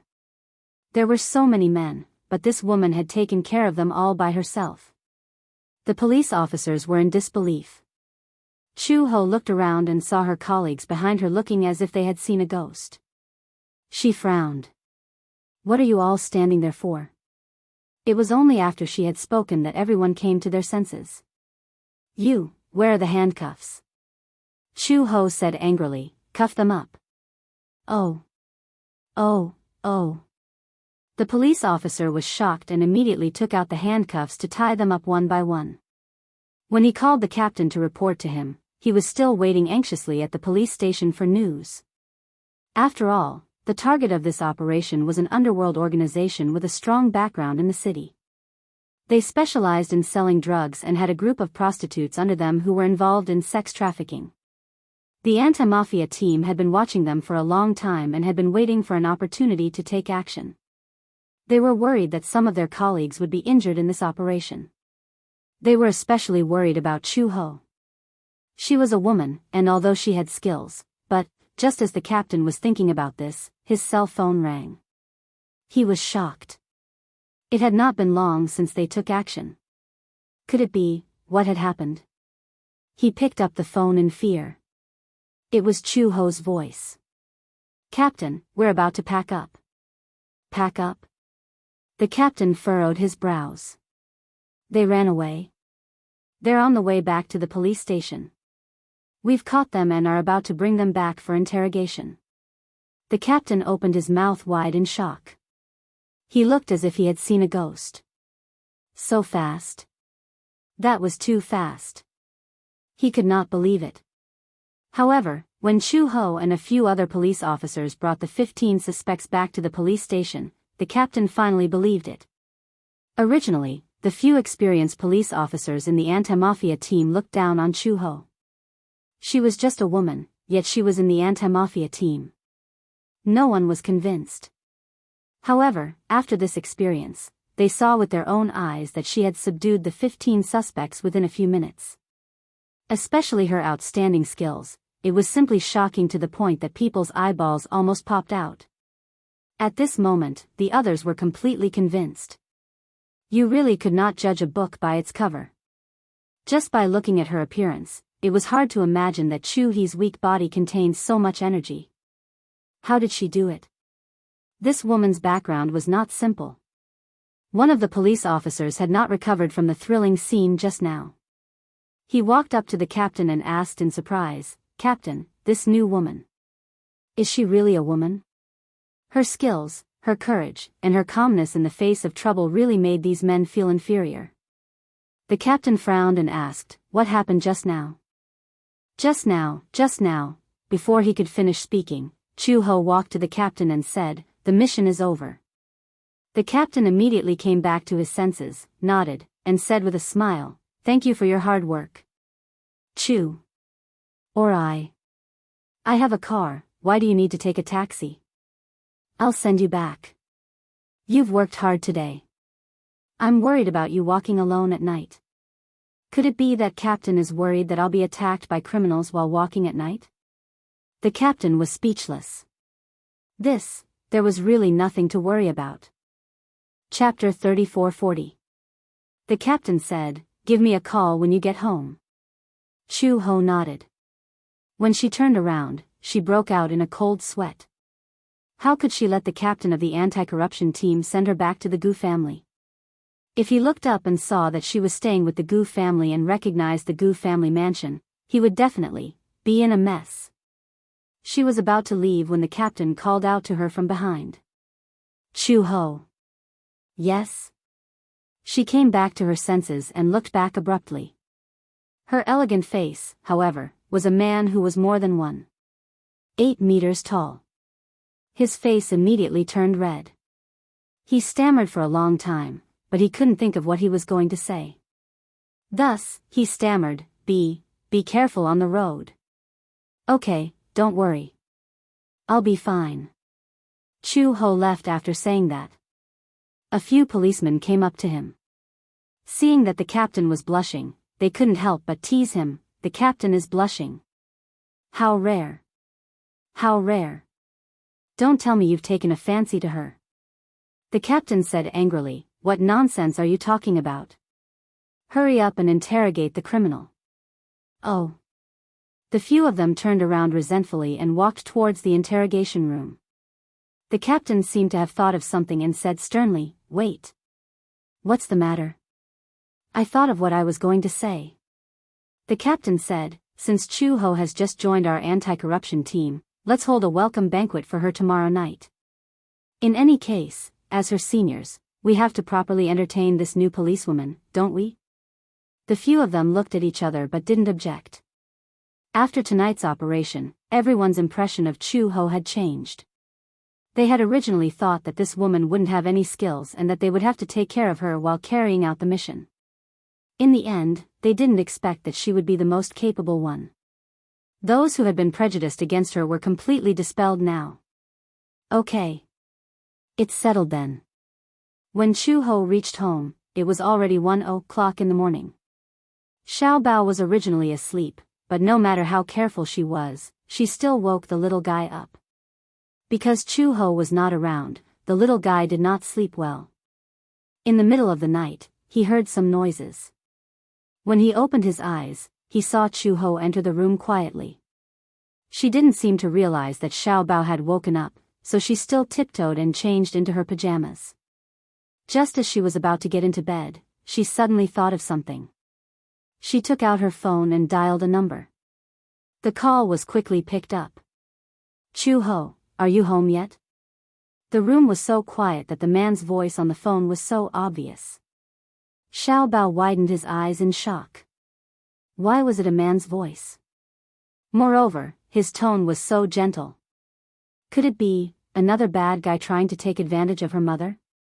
Chu Ho obviously did not notice Xiao Bao's angry expression behind him. He said into the phone, "Captain, I'm home." "Oh, that's good. You should rest early. I still have to work tomorrow. Okay, got it. Chu Ho hung up the phone and turned around. Xiao Bao immediately closed his eyes and pretended to be asleep. She quietly got into bed, tucked him in, and hugged him to sleep. She fell asleep very quickly, but Xiao Bao suddenly had insomnia. Thinking of that man's unfamiliar phone call, he was suddenly filled with vigilance. Chapter 34-41. The little guy was so immersed in his own world that he didn't notice Uncle Fu entering the room. Uncle Fu looked at him in surprise. Xiao Bao, why are you up so early today? You don't even need me to wake you up. Xiao Bao turned around in shock. Seeing that it was Uncle Fu, he rushed into Uncle Fu's room. Uncle Fu. Bad news. Bad news.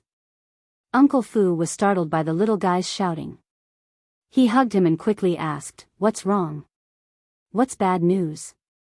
Sob, sob, sob, sob. Xiao Bao said tearfully, "Bad news. Mommy seems to have been targeted by a big bad guy." What? Big bad guy? When Fu Bo heard this, he was completely confused. He didn't know what he meant. Xiao Bao said angrily, "Mommy went out last night and didn't come home until late at night. Once she got home, she called a man. That man seemed very intimate. The point is, when Mommy used to work, many men chased after her. I'm so angry." Uncle Fu was speechless. Chu Ho went out in the middle of the night? Came home very late? Could it be, was he on some mission? Early in the morning, he heard that a few triad leaders had been arrested. Could it be that he was on a mission last night? Uncle Fu, what should we do? Xiao Bao was still immersed in his own world of despair. He tugged at the corner of his shirt and cried, "What if Mommy gets chased away by other men?" No, Xiao Bao, don't cry. No. I want to find Daddy. Xiao Bao pushed Uncle Fu away and ran upstairs. Uncle Fu saw this and immediately chased after him in fear. No. Xiao Bao, Master is still sleeping. He chased Xiao Bao all the way upstairs and saw Xiao Bao rushing into Gu Jinglian's bedroom. He pushed the door open and barged in. When Uncle Fu saw this, his heart nearly jumped out of his chest. Could it be that this fellow had not experienced his master's terrible temper when he woke up? The old master had slept very late last night. As a result, he was disturbed by this child early in the morning. He would definitely be angry. Uncle Fu immediately rushed into the room, only to see Xiao Bao walking into the bedroom. He climbed onto Gu Jinglian's bed with his hands and feet and threw himself onto a certain sickly devil who was sleeping. Dad! Dad, wake up! Something bad has happened. Xiao Bao held Gu Jinglian's face and shouted into his ear. She slapped his face with her little hands to force him to wake up. Gu Jinglian had been sleeping soundly, but Xiao Bao's high-pitched voice woke him up. Don't, my little ancestor. Uncle Fu, who was behind him, was so frightened that his legs almost turned to jelly. He was about to go forward to stop him when he saw that Gu Jinglian was still frowning and did not open his eyes. Xiao Bao grabbed Gu Jinglian's collar again and shook him forcefully. Dad! Wake up! Something bad has happened. Uncle Fu rushed to the bed anxiously. He was about to carry Xiao Bao away when his hands touched Xiao Bao's body. However, he saw a certain devil slowly sit up on the bed. Uncle Fu was speechless. It was over. The devil said, "Who allowed you to enter my room?" Gu Jinglian lowered his head. His slightly messy fringe covered his eyes. Although his voice was not loud, it was very deep and rich, containing a certain kind of heart-palpitating warmth. Chapter 34-42. Gu Jinglian raised his head and opened his eyes. Because he was not fully awake, his eyes were bloodshot. At first glance, he looked like a demon king, scarlet red. It was as if a storm of blood was brewing in the depths of his eyes. Who told you to disturb my sleep? He opened his mouth again and questioned coldly. Uncle Fu was so frightened that his teeth chattered. Xiao Bao did not seem to be afraid of him and cried, "Dad. Last night, Mom seemed to have gone out on a date with another man and came back very late. What should we do? What if Mom gets chased away by another man? Dad, why are you not like a man at all? Mom is about to be kidnapped and you're still in the mood to sleep in bed. If Mommy finds me a stepfather, and you find me a stepmother, Xiao Bao won't be able to live anymore. I don't care, I don't care. Dad, you have to win Mom's heart within a month. Otherwise. Boo-hoo. Xiao Bao will jump down from the second floor and end it all." Gu Jinglian's scalp went numb from his howling. He frowned and gritted his teeth. "Shut up. Don't be noisy. Dad, do you really not like Mom? It's okay if you don't like her. You can win her heart first and then slowly develop feelings for her. If you don't say anything, I'll take it as a yes." Gu Jinglian did not listen to anything he said. His thoughts were still very muddled and his eyelids were so sleepy that he could not open them. Xiao Bao was still yelling in his ear, but he could not hear what this guy was yelling about. He was a little impatient. Whatever. Let him wake up first. With that, he fell back onto the bed with a thud. Uncle Fu was surprised. Master did not kick Xiao Bao off the bed unexpectedly. For some reason, his temper seemed to have been restrained. Could it be, Uncle Fu? Dad agreed. Xiao Bao clapped his hands happily. The corner of Uncle Fu's lips twitched as black lines appeared on his face. Which ear of yours heard Master agree? A verbal promise doesn't count. Xiao Bao suddenly ran out of the bedroom and walked to the water table. He picked up a brush and scribbled a line of words on a piece of paper. Then, he dipped the brush in ink and walked to the bed. He grabbed Gu Jinglian's hand and dipped the brush in ink onto his thumb. Then, he made a mark on the paper. It seemed that Xiao Bao was finally relieved and skipped out of the room. Uncle Fu sighed and quickly chased after her, closing the door behind him. 2 hours later, the Demon King finally woke up. He sat up on the bed and held his aching forehead. Out of the corner of his eye, he saw a piece of paper floating on the bed. He picked it up and looked at it. "Papa. Get the horse girl in 1 month's time." "What I can't do, Daddy." "Sure big dumb pig." The words were misspelled and the handwriting was a mess. It was simply scribbling. Gu Jinglian finally understood it. Daddy promised to get Mommy in 1 month. If he couldn't do it, Daddy would be a big dumb pig. The great Demon King was dumbfounded. What was going on? There was a fingerprint on it. It looked like, Gu Jinglian compared it seriously. It was actually his. When did he make a mark? He did not even know. Also, when did he agree to such a thing? It was simply ridiculous. He did not even need to think about whose handwriting this was. Chapter 34-43. Uncle Fu walked in and saw Gu Jinglian holding a piece of paper. He was so angry that his face was ashen. He walked in and took a look. When he saw what Xiao Bao had written, he couldn't help but chuckle. This guy is too. Before he could say the words, capable, Gu Jinglian turned his eyes and glanced at Uncle Fu. The latter immediately shut his mouth tightly. Old Master's gaze was too scary. It almost strangled him. Gu Jinglian held the piece of paper and asked Uncle Fu, "When did he write this?" "Probably in the morning. I remember that Xiao Bao did write something on the paper and even asked you to mark it." After he said this, Gu Jinglian finally remembered. Early in the morning, there was indeed a voice that bombarded his ears. He was a light sleeper. It was a habit of many years. Even when he was sleeping, he was alert. Unless he was especially tired, he wouldn't sleep so soundly. Moreover, he didn't guard against Xiao Bao at all. Hence, he was only focused on sleeping at that time and didn't hear what the little guy was shouting about. Now that he thought about it, Gu Jinglian was speechless. This guy.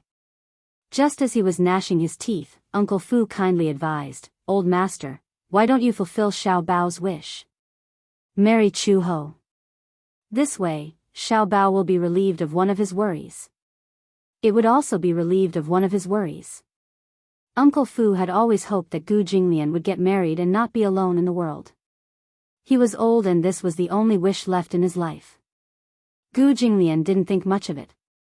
You know that I don't intend to get married in this life. Old master, Uncle Fu sighed and said, no matter what, even if you don't intend to get married and don't intend to fall in love with any woman, marriage is just a burden on your mind. With you and Chu Ho in this state, it's not very reliable. If marriage is just a formality to you, why don't you complete the formality with Chu Ho? Chu Ho doesn't seem to have any thoughts about marriage. Why don't you just let Xiao Bao have his way? Gu Jinglian's expression did not change much when he heard this. He turned around and rubbed his forehead. He had slept too late last night, so when he woke up, his head still hurt a little. Uncle Fu said, Master, why don't you seriously consider my proposal? Marriage was just a piece of paper. It would be good to do it for Xiao Bao. After all, the little guy didn't have a father since he was young. It wasn't easy for him to have a father, so he definitely lacked a sense of security. He hoped that his parents would always be together. This shows how much the little guy cares about you. When Gu Jinglian heard this, he did not know why, but Uncle Fu's words were very pleasant to his ears. Xiao Bao cared about him. When he heard this, the corners of his lips involuntarily curled up slightly. His mood seemed to brighten up a little. At night, when Xiao Bao came back, he immediately ran to Gu Jinglian's study. Daddy. I'm back. Gu Jinglian had just carried him and sat him on his lap when he heard the little guy ask, Daddy, can you win Mommy's heart in a month's time? Gu Jinglian was speechless. His lips twitched. Why should I win her heart? You promised. Xiao Bao pretended to take out a piece of paper from his pocket. It was actually folded and unfolded. It was exactly the same as the agreement he had seen on the table in the morning. Gu Jinglian was stunned. This guy actually knew how to make 2 copies of the agreement. Chapter 34-44. Because I was afraid that Daddy would go back on his word. That's why I kept a copy. Sometimes, this little thing was quite astute. He had indeed thrown that piece of paper into the trash can. He didn't expect this child to be so serious that he even prepared a copy. Xiao Bao patted the paper and pointed at the place where he had stamped and said, No. Daddy, look, this is your handprint. You stamped it yourself. Don't try to cheat. When did he personally stamp it? It was clearly this sneaky fellow who had secretly stamped it while he was unconscious, okay? This agreement doesn't count. Gu Jinglian reached out to snatch it away, but Xiao Bao was even faster. He carried the paper behind his back and looked at him warily. Daddy, are you a big stupid pig? You can't even do something like this. You must have been a big stupid pig in your previous life and then reincarnated. He couldn't argue with a child. He couldn't argue with a child. He couldn't argue with a child, as if chanting a spell. Gu Jinglian repeated these words several times in his heart.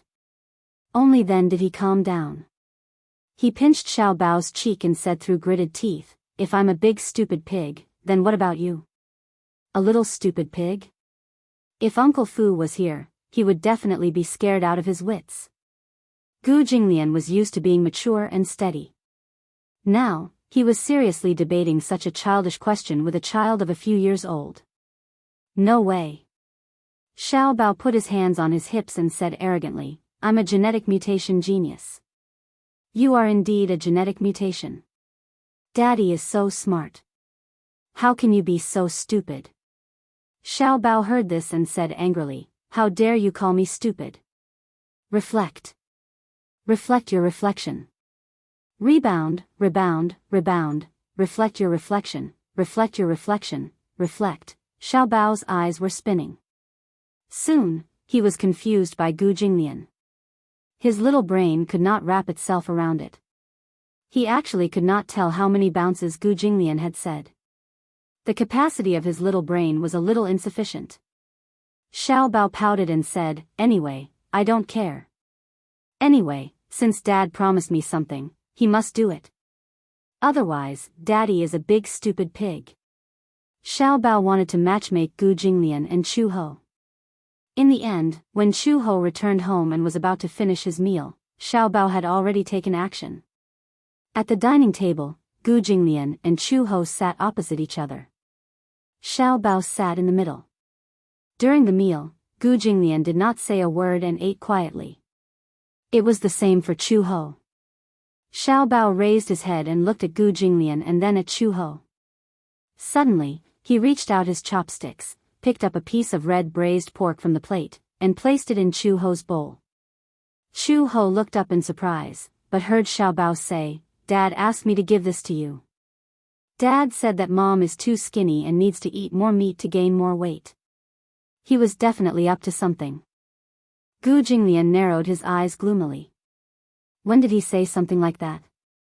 Chu Ho looked at the red braised pork in her bowl and then looked at Gu Jinglian in confusion. Was she deaf? She did not hear Gu Jinglian say that either. Looking at Xiao Bao's expression again, Chu Ho suddenly understood. "Okay, I got it. Mom, eat more." As she spoke, she took a bite of the red braised pork and began to eat. The awkwardness was instantly resolved. Chapter 34-45. When Xiao Bao heard this, he was so touched that his eyes sparkled. Mommy was eating red braised pork. This meant that Mommy liked Daddy. Of course, Xiao Bao was only thinking this in his heart. If Chu Ho had heard this, he would have been impressed by Xiao Bao's godly logic. However, Xiao Bao wouldn't let it go just like that. He reached out again and placed another piece of red braised pork into Gu Jinglian's bowl. He smiled and said, "Mommy asked me to give this to you. She said that red braised pork is delicious and asked Daddy to eat more." Chu Ho was speechless. When did she say something like that? Gu Jinglian was speechless. She didn't say that. Xiao Bao looked at him with disdain. "How did you know?" "I didn't hear it." "Hey, Daddy, that's because you and Mommy don't have telepathy yet." Xiao Bao said seriously. Mommy said it in her heart. "I heard it. Because Mommy and I have telepathy." Chu Ho resisted the urge to vomit blood and forced a smile. "It's delicious. Eat more." Then, he lowered his head awkwardly and dug into his rice. Gu Jinglian frowned. He didn't really like red braised pork as it was too greasy. He had always been a light eater. However, just as he was about to put the red braised pork aside, he saw Xiao Bao looking at him with sparkling eyes, as if waiting for his evaluation. Gu Jinglian bit down on the red braised pork. When Xiao Bao saw this, he said cheerfully to Chu Ho, "Daddy said that Mommy's red braised pork is the best." Cough. Chu Ho choked on a mouthful of rice and coughed for a long time. Gu Jinglian's expression changed again and again. A mouthful of meat was stuck in his throat and he couldn't spit it out. His face turned green. This guy, when Xiao Bao saw that Chu Ho had choked, he couldn't help but rebuke, "Mommy is really too much. Can't you eat slower? No one's fighting with you." As he said this, he scooped a bowl of soup for her and pushed it in front of her. "Drink some soup." Chu Ho picked up the bowl awkwardly and carefully drank a few mouthfuls of soup before swallowing the rice. She cleared her throat and picked up the bowl again. When she saw that Gu Jinglian had already silently eaten the red braised pork, she couldn't help but be stunned. She remembered that this man seemed to hate such greasy meat. He had never eaten red braised pork before. Unexpectedly, he had eaten the whole piece. It wasn't easy. Suddenly, "Mommy mommy hua, mommy mommy eat mommy eat mommy eat." Huh. Chu he looked as if she had seen a ghost. "You're sleeping alone?" "Yes." Little Treasure nodded solemnly and said, "Because my teacher said that when I grow up, I have to learn to be independent." Mama mamanan. He looked so ambitious that Chu Ho didn't want to discourage him, so she nodded and said, "Sleeping alone is good too." Gu Jinglian glanced at him meaningfully and suddenly had a bad feeling. He had a feeling that this little guy was brewing something in his heart. He couldn't help but suspect the real purpose of his so-called independence. When it was time to sleep, Gu Jinglian's premonition was confirmed. Gu Jinglian had just finished showering and walked to the study when Xiao Bao hooked his finger at him mysteriously. "Daddy, come here." He walked to the door and asked curiously as he wiped Mommy's wet hair with a towel, "What's wrong?" Chapter 34-46. As Xiao Bao spoke, he took Gu Jing's hand and walked towards his room. "Finish writing for me." Gu Jinglian's eyelids suddenly twitched violently. When they reached Xiao Bao's room, the little guy pushed him into the study. There were a few invitation cards on the table. He said to him, "You can start writing." As he spoke, he suddenly hugged his favorite toy and pillow in his arms and walked towards the door. Gu Jinglian looked at his back. "Where are you going?" Xiao Bao didn't even turn his head as he replied, "Didn't I say?" From today onwards, Xiao Bao wants to sleep alone, so Xiao Bao wants to sleep in another room. Uncle Fu had already vacated the guest room and laid out the blankets. Gu Jinglian's eyelids twitched even more violently. He said in a low voice, "Wait." However, he heard a bang. Xiao Bao had already locked the door from the inside. Before Gu Jinglian could react, he keenly heard a click. It sounded like the door was locked from the outside. His expression froze. He immediately walked to the door and frowned. However, he saw that the door was really locked from the outside. What was he up to now? Why did he lock him in this room? Gu Xianxia. Xiao Bao, who was hugging a pillow outside the door, couldn't help but shiver when he heard such a low voice. He felt a little scared. However, on second thought, he had to do this for his mother. Xiao Bao clenched his little pink fists and shouted at Gu Jinglian in the room, "Daddy, you'll be sleeping in this room tonight." Didn't Xiao Bao say that he wanted to sleep alone? "Mommy is afraid of the dark, so I'll have to trouble you to accompany Mommy." He. With that, the little guy ran away like a wisp of smoke. What? Separated by a door, Xiao Bao's speech was slurred. He spoke too quickly, and Chu Yunsheng couldn't hear what he said clearly. However, just as Gu Jinglian was wondering what Xiao Bao wanted to do, the door of the shower room suddenly opened. He looked in the direction of the voice and saw Chu Ho walking out in a bathrobe. As soon as she walked out, she was shocked to see Gu Jinglian standing at the door. Just now, she was taking a shower and drying her hair. The hairdryer covered the sound outside the door. When she walked out, she saw Gu Jinglian standing at the door, but Xiao Bao was nowhere to be seen. Chu Ho asked warily, "Why are you here?" Gu Jinglian calmly turned around and sized her up. Chu Ho was wearing a bathrobe. She had just taken a shower, and her entire body was as clean as jade. She was so beautiful that she didn't seem ordinary. She usually combed her hair up, but now that her hair was loose and draped over her shoulders, she looked very feminine. He had never really looked at her seriously before, and only now did he realize that this woman was actually so beautiful. Seeing that he didn't speak, Chu Ho repeated herself, "Why are you here? Say something." Was he mute? Gu Jinglian said, "What do you think?" Chu Ho was even more confused. What did she think? What did she say? How did she know? Since he was already here, he might as well make the best of it. Gu Jinglian sat down on the sofa. This time, he roughly knew what Xiao Bao was thinking.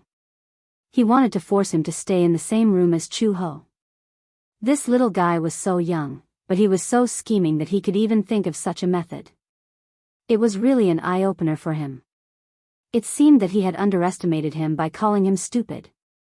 This guy was very smart and liked to pretend to be a pig to eat the tiger. Good job, Gu Xianxia. In the guest room, a certain little guy who was spreading the blankets suddenly sneezed. Oh. Chapter 34-47. Gu Jinglian sat on the sofa expressionlessly, looking calm and composed. When Chu Ho saw that Xiao Bao wasn't in the room, she couldn't help but find it strange. This rascal was still in the room just now. She took a shower first and instructed him to make the bed. Obviously, Chu Ho didn't take Xiao Bao's suggestion that he wanted to be independent and sleep alone to heart. Xiao Bao was so afraid of the dark. Even if he wanted to sleep alone, he needed someone to coax him to sleep before he left quietly.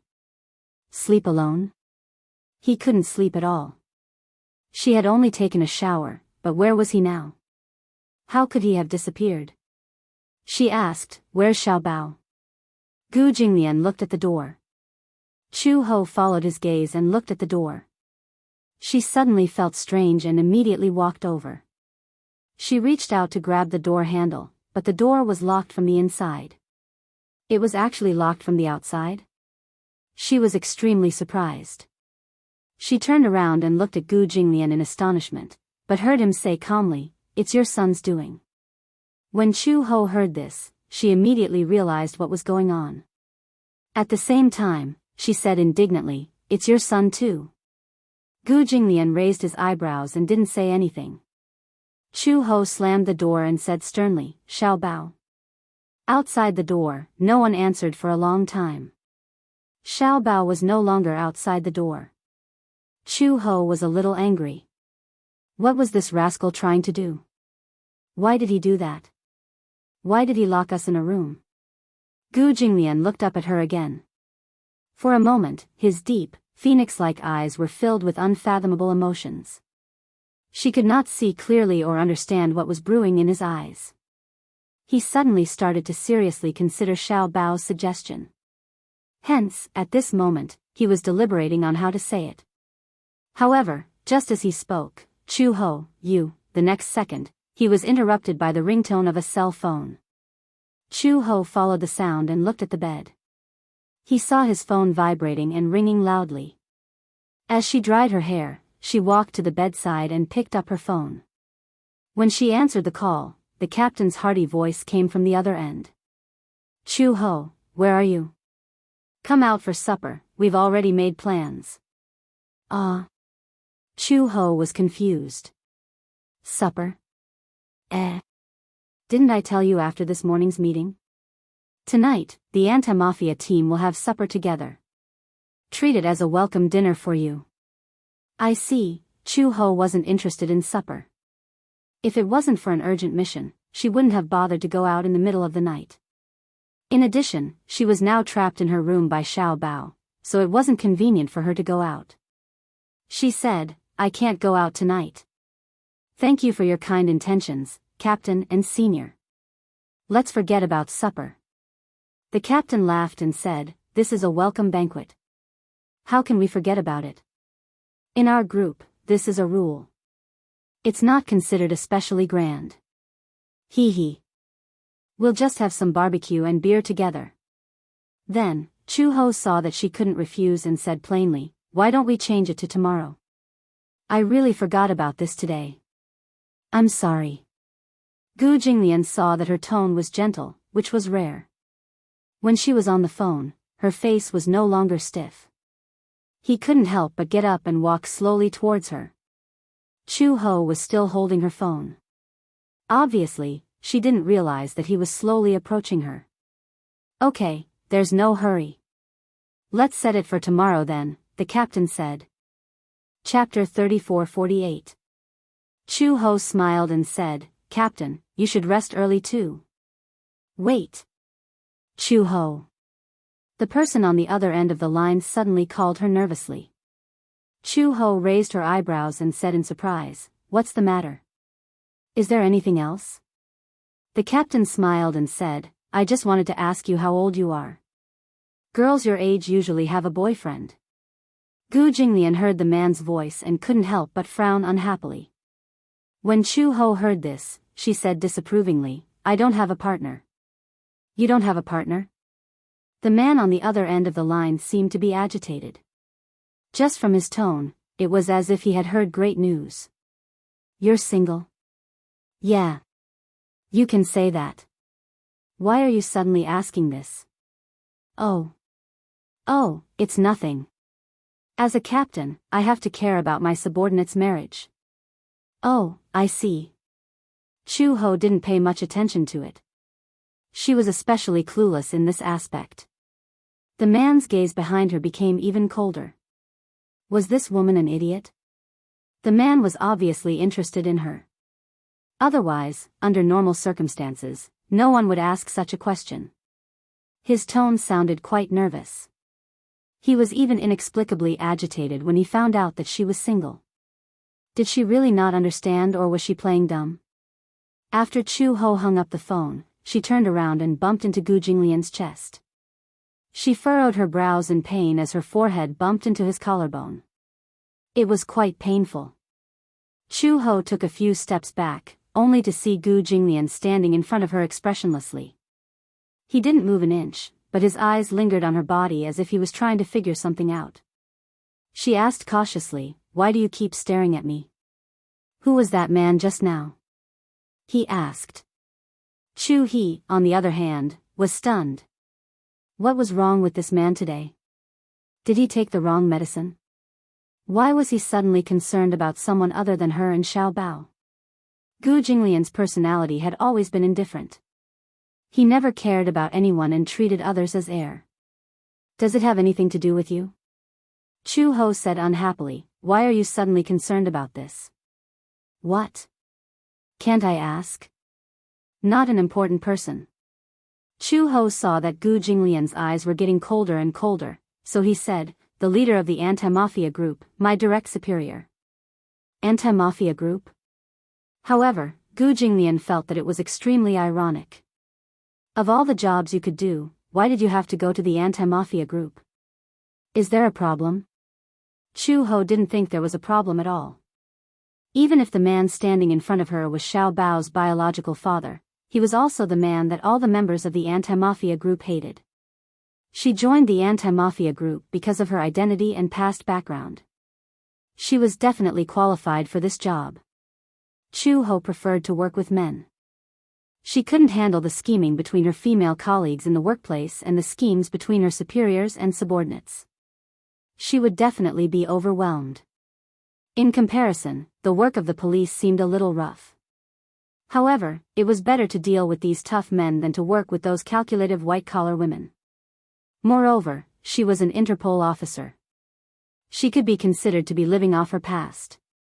Gu Jinglian suddenly pressed her. "Then let me ask you. Just now you told him that you're single. How do you explain that?" Chapter 34-49. How self-righteous was she to ask? Very good. Gu Jinglian's lips suddenly curled into a smile. His handsome face looked even more devilish under the night light. He said, "Chu Ho, let's get married." There was no tone of voice. Rather than a discussion, it was more appropriate to call it an order. Chu Ho doubted her ears. Did she not hear him clearly? She frowned and asked again, "What? What did he mean by that?" Gu Jinglian said, "You heard me clearly, so there's no need for me to repeat myself." Chu Ho was stunned. Gu Jinglian had been thinking about this matter for a long time. These few days, Xiao Bao was very anxious about the matter between him and Chu Ho. He did not know how much trouble Xiao Bao would cause if he did not marry Chu Ho. He did not have the patience to drag this matter out. Since Xiao Bao was looking forward to it, he might as well fulfill his wish. Previously, he did not believe in marriage because he was certain that he would never fall in love with any woman in this lifetime. Women were femme fatale. The feud between the Gu family and the Mu family was caused by a woman. Therefore, in his eyes, women were like poppies. They could be touched but could not be tainted. However, Xiao Bao had always hoped that he would marry Chu Ho. Perhaps this was just a child's desire for a sense of security. He was worried that if there was no marriage certificate, then one day, his parents would each have a lover and he would feel helpless. Even though Gu Jinglian was certain that such a thing would not happen. However, the little guy did not think so. Then, as a father, if he could not give his son a sense of security, wouldn't he be a failure? That was why he said those words. Chu Ho heard this and felt a little incredulous. "I remember that you have expressed your stance before that you do not intend to get married in this lifetime. Why, are you regretting it now?" Gu Jinglian said expressionlessly, "Since marriage is just a formality to both of us, then since we're getting married, and your baby Chu's biological mother, You're the most suitable candidate for marriage. Chu Ho was speechless when she heard this. She said speechlessly, so you really don't take marriage seriously. Gu Jinglian took another step closer to her and said in a low voice, Xiao Bao is forcing me to pursue you within a month. Once he lowered his voice slightly, it became an incomparably mellow voice that was filled with magnetism. For a moment, it bewitched her. He came back to her senses and involuntarily took half a step back. When she finally reacted, she came to a realization. Did he say that? Otherwise, why do you think he spent so much effort to lock us in here? No wonder Xiao Bao had behaved so strangely tonight. First, he tried to curry favor with her, then he threatened to sleep alone and locked her and Gu Jinglian in the same room. So, this was what he had in mind. Chu Ho did not know whether to laugh or cry. What was this? Matchmaking? How could he be so scheming at such a young age? She could not help but wonder if Uncle Fu had been giving him ideas from the beginning to the end. Just as Chu Ho was cursing silently, Gu Jinglian said, When are we going to get the marriage certificate? Chapter 3450. Marriage is not something that can be settled with just a few words. You sound so casual, as if you're buying groceries at the market. Gu Jinglian asked bluntly, When are you going to rest? Are you free tomorrow? No, I have to go to work. Then the day after tomorrow? I'm free in the afternoon. Gu Jinglian said, Then the day after tomorrow. Chu Ho suddenly smiled and continued to dry his hair. Since you said so, then let's meet at the entrance of the Civil Affairs Bureau in the afternoon. She was also very indifferent to marriage. If it were not for Xiao Bao, she would not have bothered with his request. Although she was surprised that this man had taken the initiative to ask, she was not surprised. She realized that Gu Jinglian really doted on Xiao Bao, and it was not the kind that he showed on the surface. A father's love was more profound than a mother's love. Perhaps, for a man like Gu Jinglian, it was very awkward for him to express his love for Xiao Bao. However, even if it was a small matter, he would still unconsciously show his love for Xiao Bao and protect him. He even indulged him.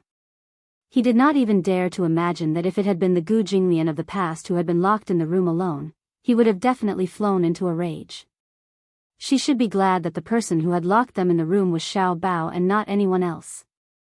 Even if it had been Uncle Fu, Gu Jinglian would have flown into a rage. She did not know if Xiao Bao was a lucky child. His father's identity was different from that of ordinary people. Gu Jinglian's birth and background meant that Xiao Bao's future was destined to be extraordinary. She did not know if Xiao Bao would be surprised or afraid when he grew up and found out about Gu Jinglian's identity. However, there was a saying that went, What is it? When you want to protect the person you love, you have to pick up a weapon. But when you hold a weapon, you cannot hug the person you love. Chu Ho walked to the sofa and said to Gu Jinglian, It's settled then. The day after tomorrow in the afternoon. The two of them were not people who liked to drag things out. They were not so pretentious about marriage. She would not be like other women who asked for romantic love. She did not ask for two people to love each other in order to be together. Moreover, this was just a matter of form. It was just a process. Gu Jinglian was not surprised by her straightforwardness. This woman was different from ordinary women. She was stubborn and strong, but she did not have the slightest bit of pretentiousness of ordinary girls. This was something that made him feel comfortable. Chu Ho took out a blanket from the wardrobe and walked to the sofa. He spread it out and said to Gu Jinglian without looking back, I'll have to trouble you to sleep in this room tonight. I'll let you sleep on the bed and I'll sleep on the sofa. Without waiting for Gu Jinglian's response, she lay down on the sofa. The sofa was 2 meters long. She lay down and did not feel restrained. She covered herself with the blanket and got ready to sleep.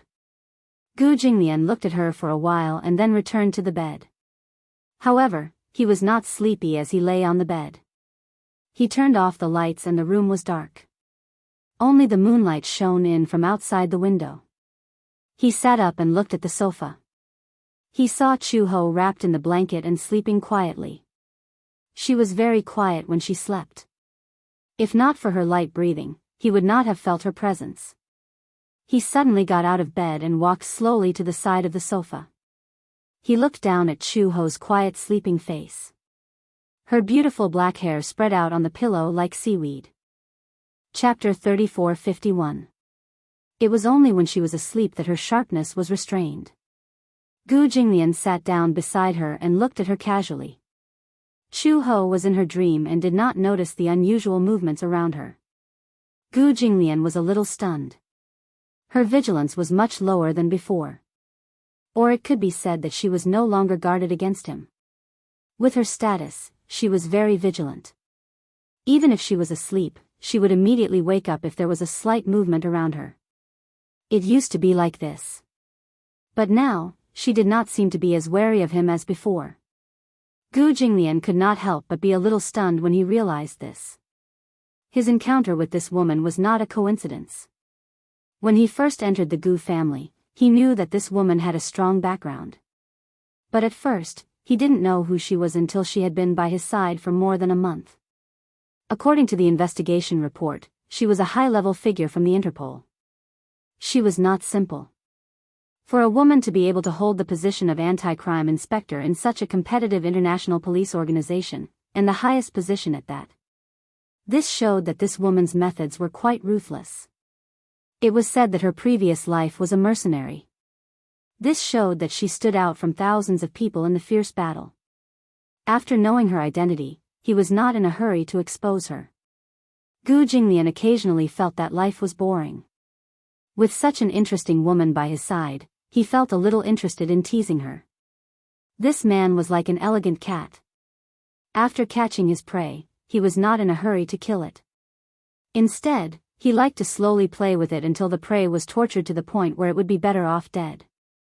Then, he would casually swallow the prey into his stomach. He still remembered that night when he drank some wine and came home.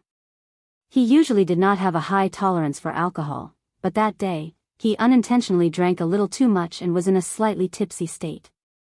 Perhaps it was this state that made her realize that it was a once-in-a-lifetime opportunity.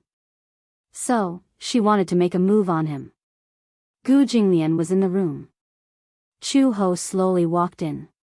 He did not see the pistol hidden in the corner of her body, but he caught a glimpse of the cold murderous intent in her eyes.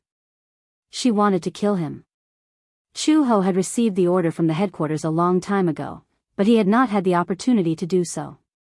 Gu Jinglian was always heavily guarded, so it was hard for her to find an opportunity to strike. However, that night was a golden opportunity. Gu Jinglian saw the murderous intent in her eyes but did not point it out. Instead, he said to her, "Red Lotus, come here." She slowly walked towards him, and he suddenly realized that at this time, she must be touching her gun. Interesting. Did she really think that he would lose his alertness just because he drank a little too much? Or did she conceitedly think that without the protection of those bodyguards and death guards, she would definitely succeed with just the two of them? Gu Jinglian suddenly sat up, grabbed her arm and pulled her into his arms. Chu Ho was taken aback. He had never expected that he would suddenly make such a move. At that time, Gu Jinglian did not have countless women around him, but he never had a repeat of them. He only had a biological need, but he wasn't aroused. However, at the very least, he had never acted intimately with her. Chapter 34:52. He suddenly pulled her into his arms. She was so shocked that she forgot what she wanted to do. The world spun before her eyes and she was pinned down on the sofa by him. Gu Jinglian whispered into her ear. His devilish voice was laced with a hint of laziness that was tainted by alcohol. He said to her, "Don't try any tricks." This was a piece of advice and a warning. Chu Ho's eyes widened. Before she could say anything, her mouth was covered by his. The sudden kiss caused her entire mind to go blank. In her entire life, she had never hugged a man so intimately, let alone kissing him. His warm breath blew against the corner of her mouth. His frivolity caused her to fly into a rage out of humiliation and she resisted. However, Chu had underestimated Gu Jinglian's combat prowess. She was still no match for him. Even though Gu Jinglian had many bodyguards around him, it didn't mean that he didn't have any skills. On the contrary, none of his bodyguards were a match for him. Rather than calling them bodyguards, they were more like scapegoats. If they were attacked, these bodyguards would become his human sandbags and take the bullet for him. This was a heartless and cold man. Soon, she was restrained by him. Her hands were tied behind her back. Even if he didn't use handcuffs or ropes, she couldn't move at all. Chu Ho stared at him in fear. She thought that her actions had been discovered. However, the next second, Gu Jinglian bent down again and kissed her. What happened next almost caused her entire world to collapse.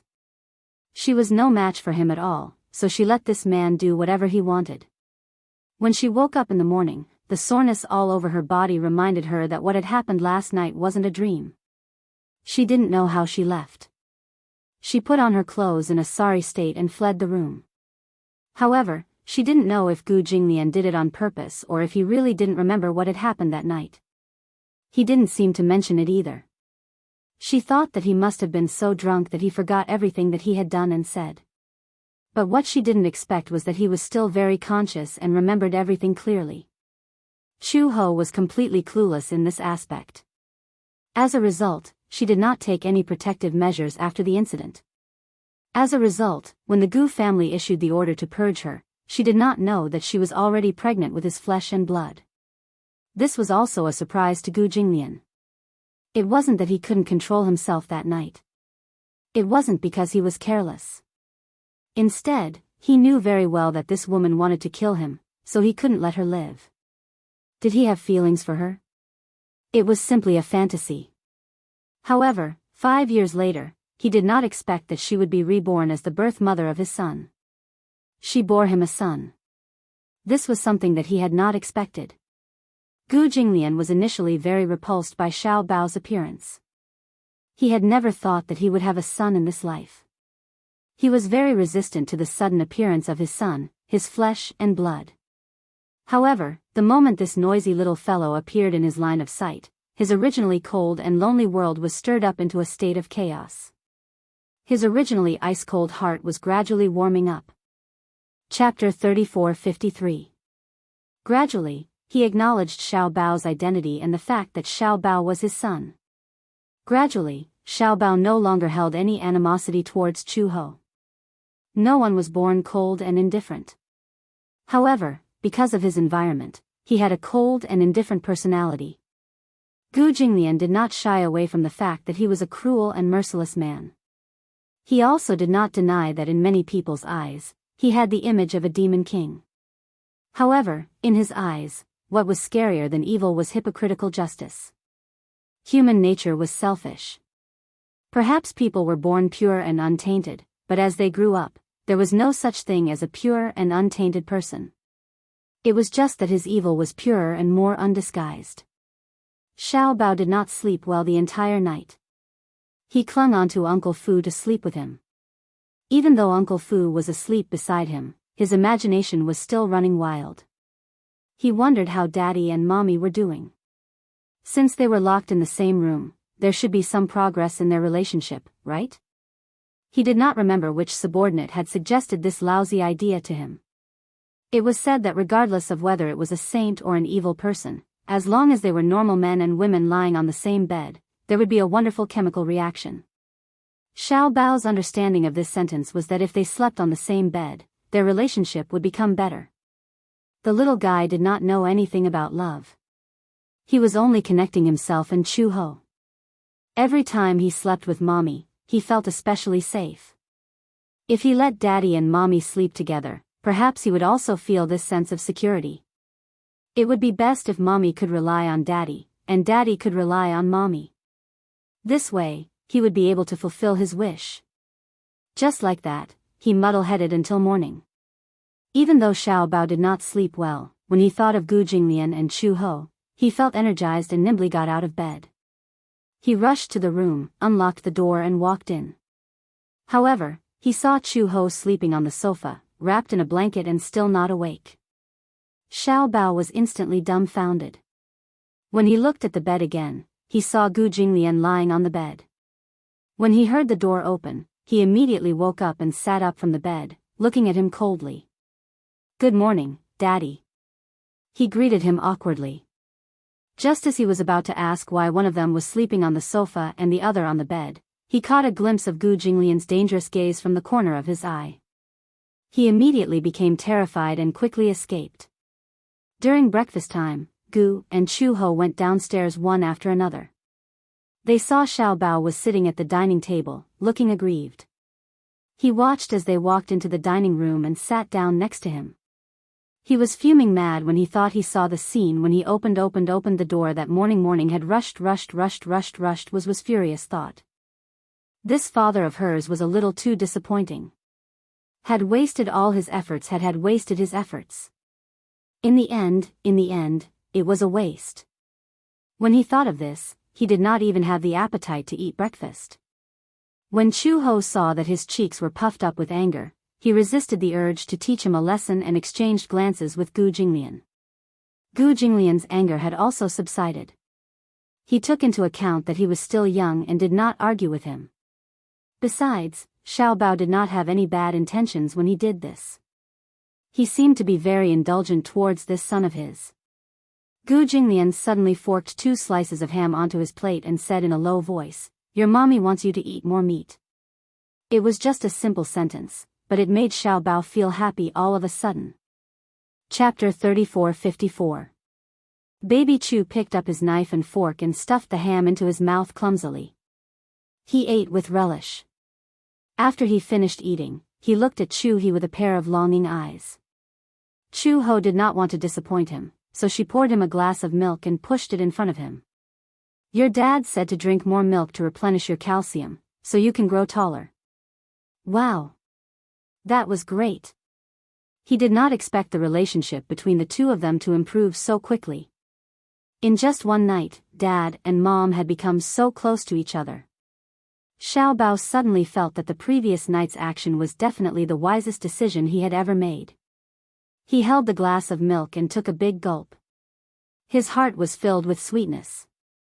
He felt that there was finally hope for what he had been looking forward to. After Chu Ho sent Xiao Bao to school, she went to the police station.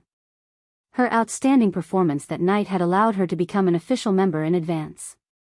In the morning, she went through the procedures. At noon, she took her lunch and sat down. The captain and a few members of the anti-gang team walked into the cafeteria. "Captain, Chu Ho is over there." A man tugged at the captain's sleeve and whispered. The anti-gang team members had been colleagues for many years. After working together for so many years, they had developed a deep rapport. How could they not know what the captain was thinking about Chu Ho? Their captain had fallen in love with this young lady. However, everyone liked Chu Ho. From the initial prejudice to the sudden rise in fame, everyone was convinced of Chu Ho's abilities and did not look down on her.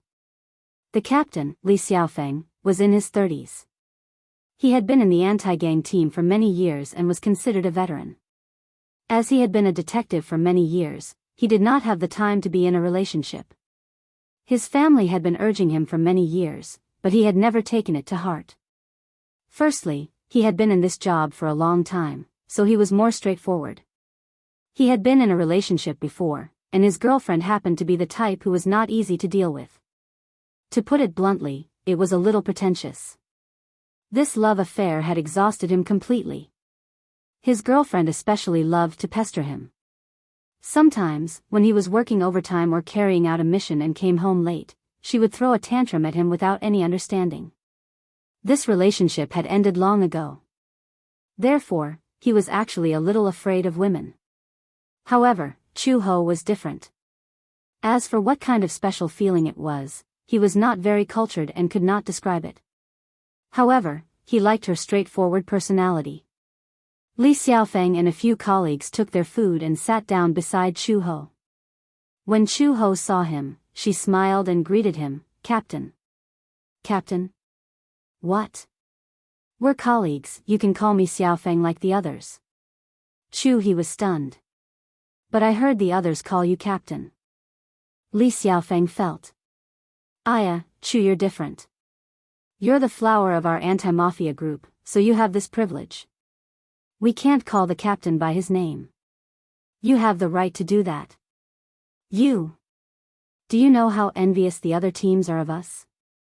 In the past, they said that the anti-gang team was a bunch of old bachelors. Look, now there's a new one. Of course, we have to give you special privileges. Chu Ho was speechless. Alright, how about this? Chapter 3455. Of course, no problem. Li Xiaofeng approved her leave without hesitation. Oh yeah, Chu Ho, don't forget tonight. We've made an appointment. The anti-mafia team is going to hold a welcome dinner for you. Our budget is limited, so we can't afford to go to a high-class hotel. Let's just drink some beer at the barbecue stall and get to know each other better. Chu Ho nodded. Okay. She was almost done eating, so she said goodbye to the few of them. She stood up, emptied her plate into the recycling bin, and left. Li Xiaofeng was still looking at her back view with infatuation. His gaze was fixed on her, but he couldn't take it away. A young police officer stretched out his hand and waved in front of Li Xiaofeng. Li Xiaofeng finally retracted his gaze and looked at him. What are you doing? We want to ask you what you're doing. You keep staring at her as if your eyes can't see through her. That's right, Captain. Look at your eyes, staring at her. Why don't you chase after her? Captain, you're obviously in love. How is it? Isn't the taste of love sweet? Get lost. Li Xiaofeng scolded, what nonsense are you talking about? You're still trying to cover for her? We can all see that you've taken a fancy to her. The others started to jeer. People can lie, but their eyes can't lie. Every time Chu Ho appears, you look like you've lost your soul. Even if we're blind, we can't not see that. Li Xiaofeng blushed instantly. He used his chopsticks to smash his Japanese rice, but he was too embarrassed to say anything. Go after her if you like her. Go after her, what are you hesitating for? That's right.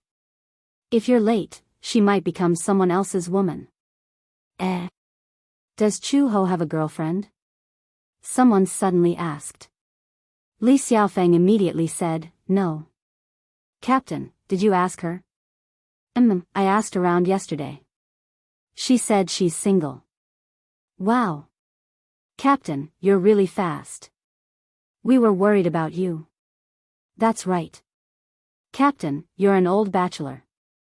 We're worried that you don't know how to woo a woman. Li Xiaofeng said unhappily, you guys, just don't drag me down. You don't do proper work all day long, but you're blindly interested in things that have nothing to do with work. How is this blind enthusiasm? That's right. This is an important matter that concerns our captain's life. How can it be called blind enthusiasm? She's so pretty and powerful. She might not even like us, Li Xiaofeng said with some loneliness. I'm just afraid that she won't like me. It's useless even if you work hard. Chasing a woman, what do you mean? If he didn't need to chase after her, what was the point of chasing after her? Captain, you don't have to worry about this. Just focus on chasing after him. We are all your strongest supporters. Li Xiaofeng didn't know whether to laugh or cry.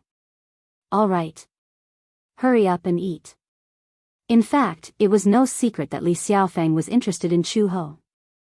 Other than Chu Ho, the entire anti-mafia team was well aware of it. However, Chu Ho was a taciturn person. She was especially clueless in this aspect. Hence, she only treated Li Xiaofeng's excessive concern for her as a senior's enthusiasm for a junior. Before she got off work that night, Li Xiaofeng specially reminded her of the activities that night.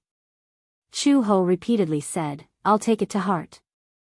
Chapter 3456. Perhaps he had been enlightened by the invitation card not long ago, but Xiao Bao's talent in craftsmanship was slowly being revealed.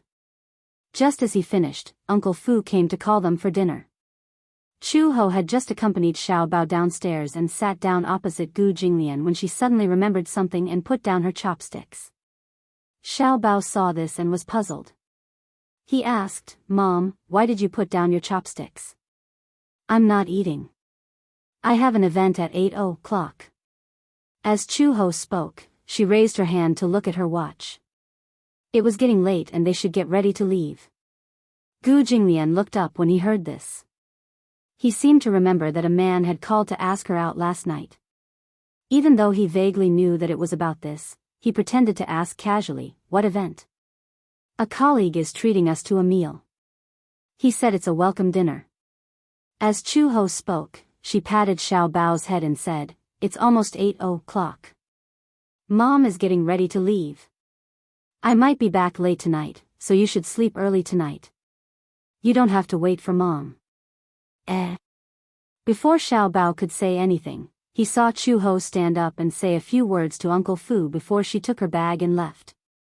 She completely ignored Gu Jinglian and did not even greet him. Gu Jinglian was feeling depressed when he suddenly felt a little hoof stomp on his foot. He frowned and looked at Xiao Bao, only to see him glaring at him with an exasperated expression. "Dad, you're such a big idiot. You're such a big idiot." Gu Jinglian's expression darkened and he almost lost his temper. "Why are you throwing a tantrum at me? Mom must have gone on a date with the other uncles." Xiao Bao was eager to see the world burn. He did not realize that his words were undoubtedly fanning the flames. "Dad, why aren't you stopping her? If the other uncles really catch up with her, we'll see how you cry while hugging your blanket." When Uncle Fu heard this, he could not help but smile coldly. Just imagining Gu Jinglian hugging his blanket and crying made him very amused. Gu Jinglian's face immediately turned ashen. Who's hugging the blanket and crying? In short, Dad is too useless. I've helped you so much. If you still can't get your mother, you'll be even stupider than a big black pig. Gu Jinglian, he clenched his fists so tightly that his knuckles cracked. What to do? She really wanted to punch him. Stinky brat. Uncle Fu quickly tried to smooth things over. "Xiao Bao, don't worry about it. Let me tell you some good news, okay?" When Xiao Bao heard this, he couldn't lift his spirits. He was only worried about his mother running away with another man, so he wasn't interested in the good news that Uncle Fu mentioned. "What? You don't want to hear it? I'm sure you'll be happy to hear that." Xiao Bao had lost his appetite. He held his little head and muttered listlessly, "Is there anything happier than Dad and Mom getting married?" "Yeah, your dad and mom are going to get their marriage certificate tomorrow." Huh? Xiao Bao didn't understand what he meant. Get their marriage certificate? What certificate? As if he understood his confusion, Uncle Fu knocked his little head. Of course they're getting married, you little fool. Married, just as he said the word, Xiao Bao suddenly reacted. His eyes widened as if there were countless little stars twinkling in them. What? Really? Married? Dad and Mom are really getting married? Yeah, tomorrow. Uncle Fu was also infected by Xiao Bao's cheerful mood and smiled. Xiao Bao was so happy that he instantly jumped 3 feet high and almost fell off the stool. Chapter 3457. Uncle Fu was worried that he would fall, but the next second, he saw him jumping up and down happily on the spot. Then, he threw himself into Gu Jinglian's arms, hugged his neck, and kissed him. Daddy is awesome. Gu Jinglian's face darkened. He had just been scolded by this guy as a big stupid pig, and now he was jumping up and down with him in his arms. This kid's face was really like the weather in June, changing so quickly. He was disgusted. Daddy, is this true? It's not a lie. Xiao Bao still didn't believe him and asked again. Yeah. Xiao Bao was ecstatic when he heard this. He held his father's face and pouted, wanting to kiss him again. Gu Jinglian pushed him away in disdain. Be good and eat. Xiao Bao immediately stood at attention and saluted. Yes, sir. He immediately climbed onto the table, held the bowl, and obediently ate the rice. Xiao Bao's mood was instantly lifted. Regarding Gu Jinglian's words, he naturally treated them like an imperial edict. Gu Jinglian watched him eat obediently, and the dark clouds on his face slowly dissipated. When Chu Ho arrived at the barbecue restaurant, Li Xiaofeng and a few colleagues were already there. The group of people had booked 2 big round tables, and it was very lively. Seeing that she had arrived, everyone was excited. Just as she sat down, a few colleagues said, "Chu Ho, you're late. Shouldn't you drink as a punishment?" Okay, I'll drink as a punishment." Chu Ho came quickly and was not shy. He, the group of people covered their mouths and snickered. The plan was like this: they would work together to get Chu Ho drunk. Then, their dear captain would have a reason to save the damsel in distress and drink for Chu Ho. When it was over, he would have a chance to send Chu Ho home with the excuse of escorting the damsel in distress. In the middle of the night, a single man and a single woman, coupled with alcohol, was simply firewood paired with fire. Chu Ho happily downed a glass of beer. Everyone cheered, and the scene became even more lively. "Chu Ho, ignore them. Don't be fooled by how serious they look when they're working. In private, they're all crazy." Chu Ho smiled and said, "Yeah, I can tell that she's very cheerful. Captain, let's make a move first. Cheers to Chu Ho." A few people filled their glasses with beer and toasted Chu Ho again. Chu Ho did not refuse and downed another glass. His straightforward action stunned everyone. Wasn't this drinking too satisfying? So heroic. They were a little stunned. He drank a few glasses of wine to warm up the mood. Under the influence of alcohol, the group of people spoke with fervor and assurance in their rough voices. Chu Ho, on the other hand, did not speak much. She was more taciturn.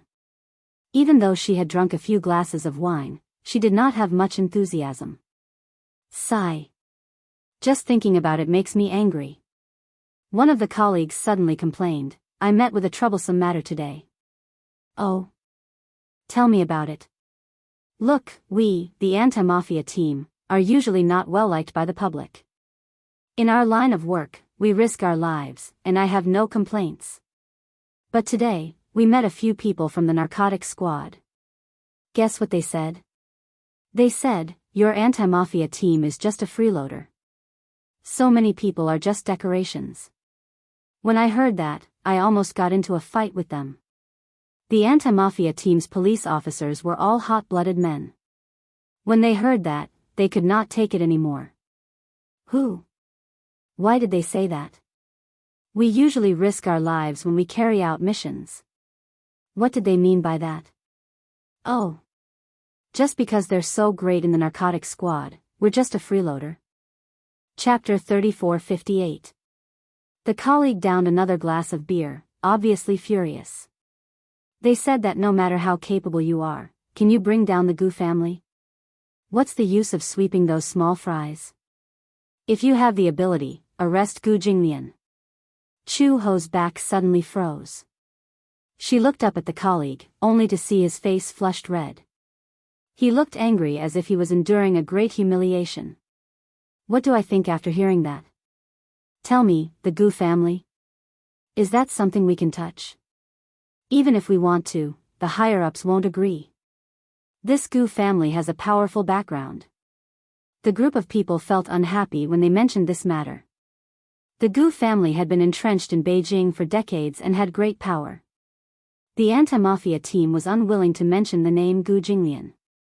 In their eyes, Gu Jinglian was a powerful and awe-inspiring existence. As the anti-mafia team, their goal was to wipe out all mafia organizations. However, they had encountered such a huge family with a deep-rooted status. They did not dare to touch a small branch of the Gu family. Speaking of which, it was not that they did not dare to, but that they did not have the right. Every time they carried out a mission, it was the higher-ups who gave the order. They were only responsible for carrying it out. The Gu family was arrogant, and they could not do anything to them. Let's not talk about these depressing things. Li Xiaofeng was also a little unhappy. He had not been willing to talk about this matter. In his heart, the name Gu Jinglian was detestable, but the most hateful thing was that he could not do anything to this person. As the team leader, he had been sullen for a long time. This name, under normal circumstances, could not be mentioned at all. This colleague had been humiliated, and with the help of alcohol, he spilled the beans. The few of them drank sullenly. It was obvious that because of this matter, their willpower had also become much lower. Chu Ho took a sip of her beer thoughtfully. However, she saw Li Xiaofeng look up at her, as if he was deliberately changing the topic. He asked curiously, Chu Ho, you said that you were taking leave tomorrow afternoon. What's the matter? Oh. Chu Ho put down his wine glass and did not intend to hide this matter. He said calmly, we're going to get our marriage certificate tomorrow. As soon as he finished speaking, the group of people was stunned. What? Get married? What certificate? Li Xiaofeng almost lost his grip on the wine glass in his hand and dropped it on the table. Chu Ho, don't tell me you're referring to a marriage certificate? Yes. The crowd was in an uproar. Someone immediately said, didn't Captain say that you're single? Why did you say you want to get a marriage certificate? That's right, Chu Ho. This is your fault. You're making a false report. Chu Ho, aren't you single? Chu Ho smiled. It's counted now, but from tomorrow onwards, it probably won't be counted anymore. Probably? The crowd was confused again. What do you mean? One moment, you're single, and the next moment, you're getting married. Who is your marriage partner? Is it a blind date or a flash marriage? Li Xiaofeng said suspiciously, Chu Ho, are you joking with us? What's there to joke about? Tomorrow, I'll be back after getting my marriage certificate. As the Civil Affairs Bureau was open from Monday to Friday and was off on Saturdays and weekends, he had no choice but to take leave. Chapter 3459. It's a long story. Chu Ho curled her lips. Sometimes, marriage and dating don't have much to do with each other, right? What she meant was, don't ask about it. I don't want to talk about it. When she said that, the crowd didn't know how to ask about it. When Li Xiaofeng heard that, he felt extremely disappointed. Everyone looked at him with heartache. For a moment, he didn't know how to break the awkwardness, so he downed a glass of beer to vent his frustration. After that, the group of people started to chat about other trivial matters. They wanted to get Chu Ho drunk, so they toasted her one glass after another. Chu Ho didn't refuse any of them, but after a few bottles of beer, her face still didn't move. Those who wanted to get Chu Ho drunk were the ones who got drunk instead. What they didn't know was that Chu Ho had an abnormal tolerance for alcohol. Especially beer, she wouldn't get drunk even after 1,000 glasses. She had only gotten drunk once, and that was when it was Volga with a concentration of 80%. She downed a bottle before she got drunk. Beer was a low-alcohol drink. Other than occupying her stomach, it really couldn't do anything to her. The group of people then knew their place and didn't dare to get her drunk. However, from the beginning to the end, Li Xiaofeng didn't have any interest in exchanging pleasantries. He kept downing beer, one glass after another. Before he knew it, there were a lot of empty beer bottles piled up at his feet. Chu Ho just looked at him blankly. She thought that Li Xiaofeng had something on his mind, so he drank to relieve his worries. By the time the dinner ended, Li Xiaofeng was already very drunk. He was sprawled on the table, his face red, and his words were incoherent. A colleague paid the bill and came back, but when he saw Li Xiaofeng so drunk, he didn't know what to do. Someone said, Chu Ho, why don't you send Xiaofeng home? Chu Ho looked up and raised her eyebrows. She saw the group of people looking at her with sincere eyes. Okay, I got it. Chu Ho stood up and walked to Li Xiaofeng. She patted his shoulder gently and said, Captain, I'll send you home. Li Xiaofeng raised his head and looked at her. His eyes suddenly reddened. Captain, Chu Ho wants to send you home. Can you stand up? Several colleagues came forward to help him up, but they were dragged down by Li Xiaofeng as soon as they went up to help him up, and they fell down. Li Xiaofeng's physique was very strong and sturdy. Of course, he wasn't light either. In addition, he was drunk and his body was swaying. The group of people couldn't help him up. He was frowning. Chu Ho suddenly said, Get out of the way. Everyone obediently stepped aside. Chu Ho walked over, squatted down slightly, and grabbed Li Xiaofeng by the waist. In an instant, he lifted Li Xiaofeng onto his shoulder. He carried it on his shoulder. A woman was carrying a 1.8 m tall man on her shoulders. The group of people widened their eyes and sucked in a breath of cold air. Chu He, on the other hand, looked calm and composed. She turned around and said to them, "I'll send the captain back first. I'll take my leave first." After that, Chu Ho carried the man away expressionlessly.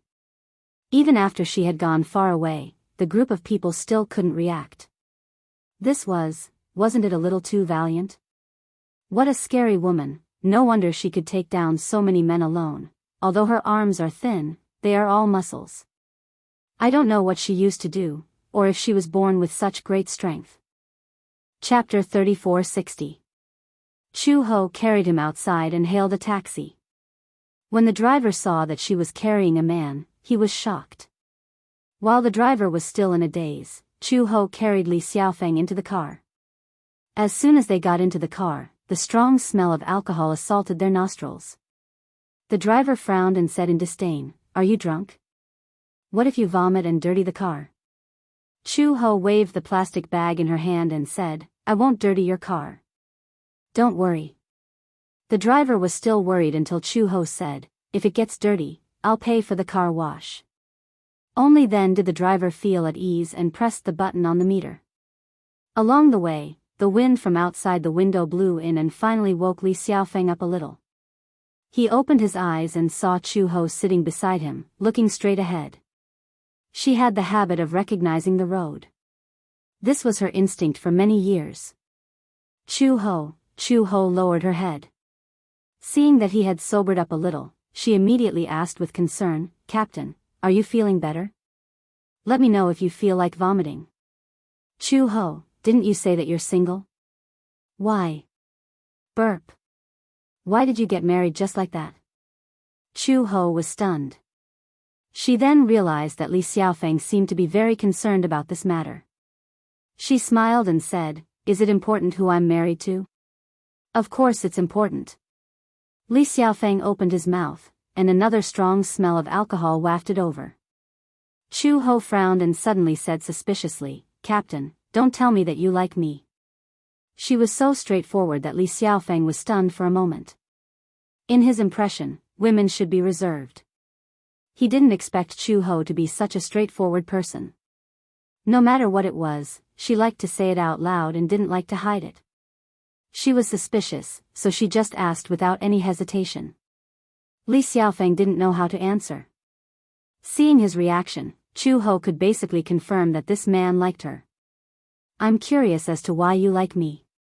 What's so strange about that?" With the help of alcohol, Li Xiaofeng mustered up his courage and spoke the truth. "The first time I saw you, I felt that you were a special girl. You're pretty, but you want to be an anti-mafia police officer.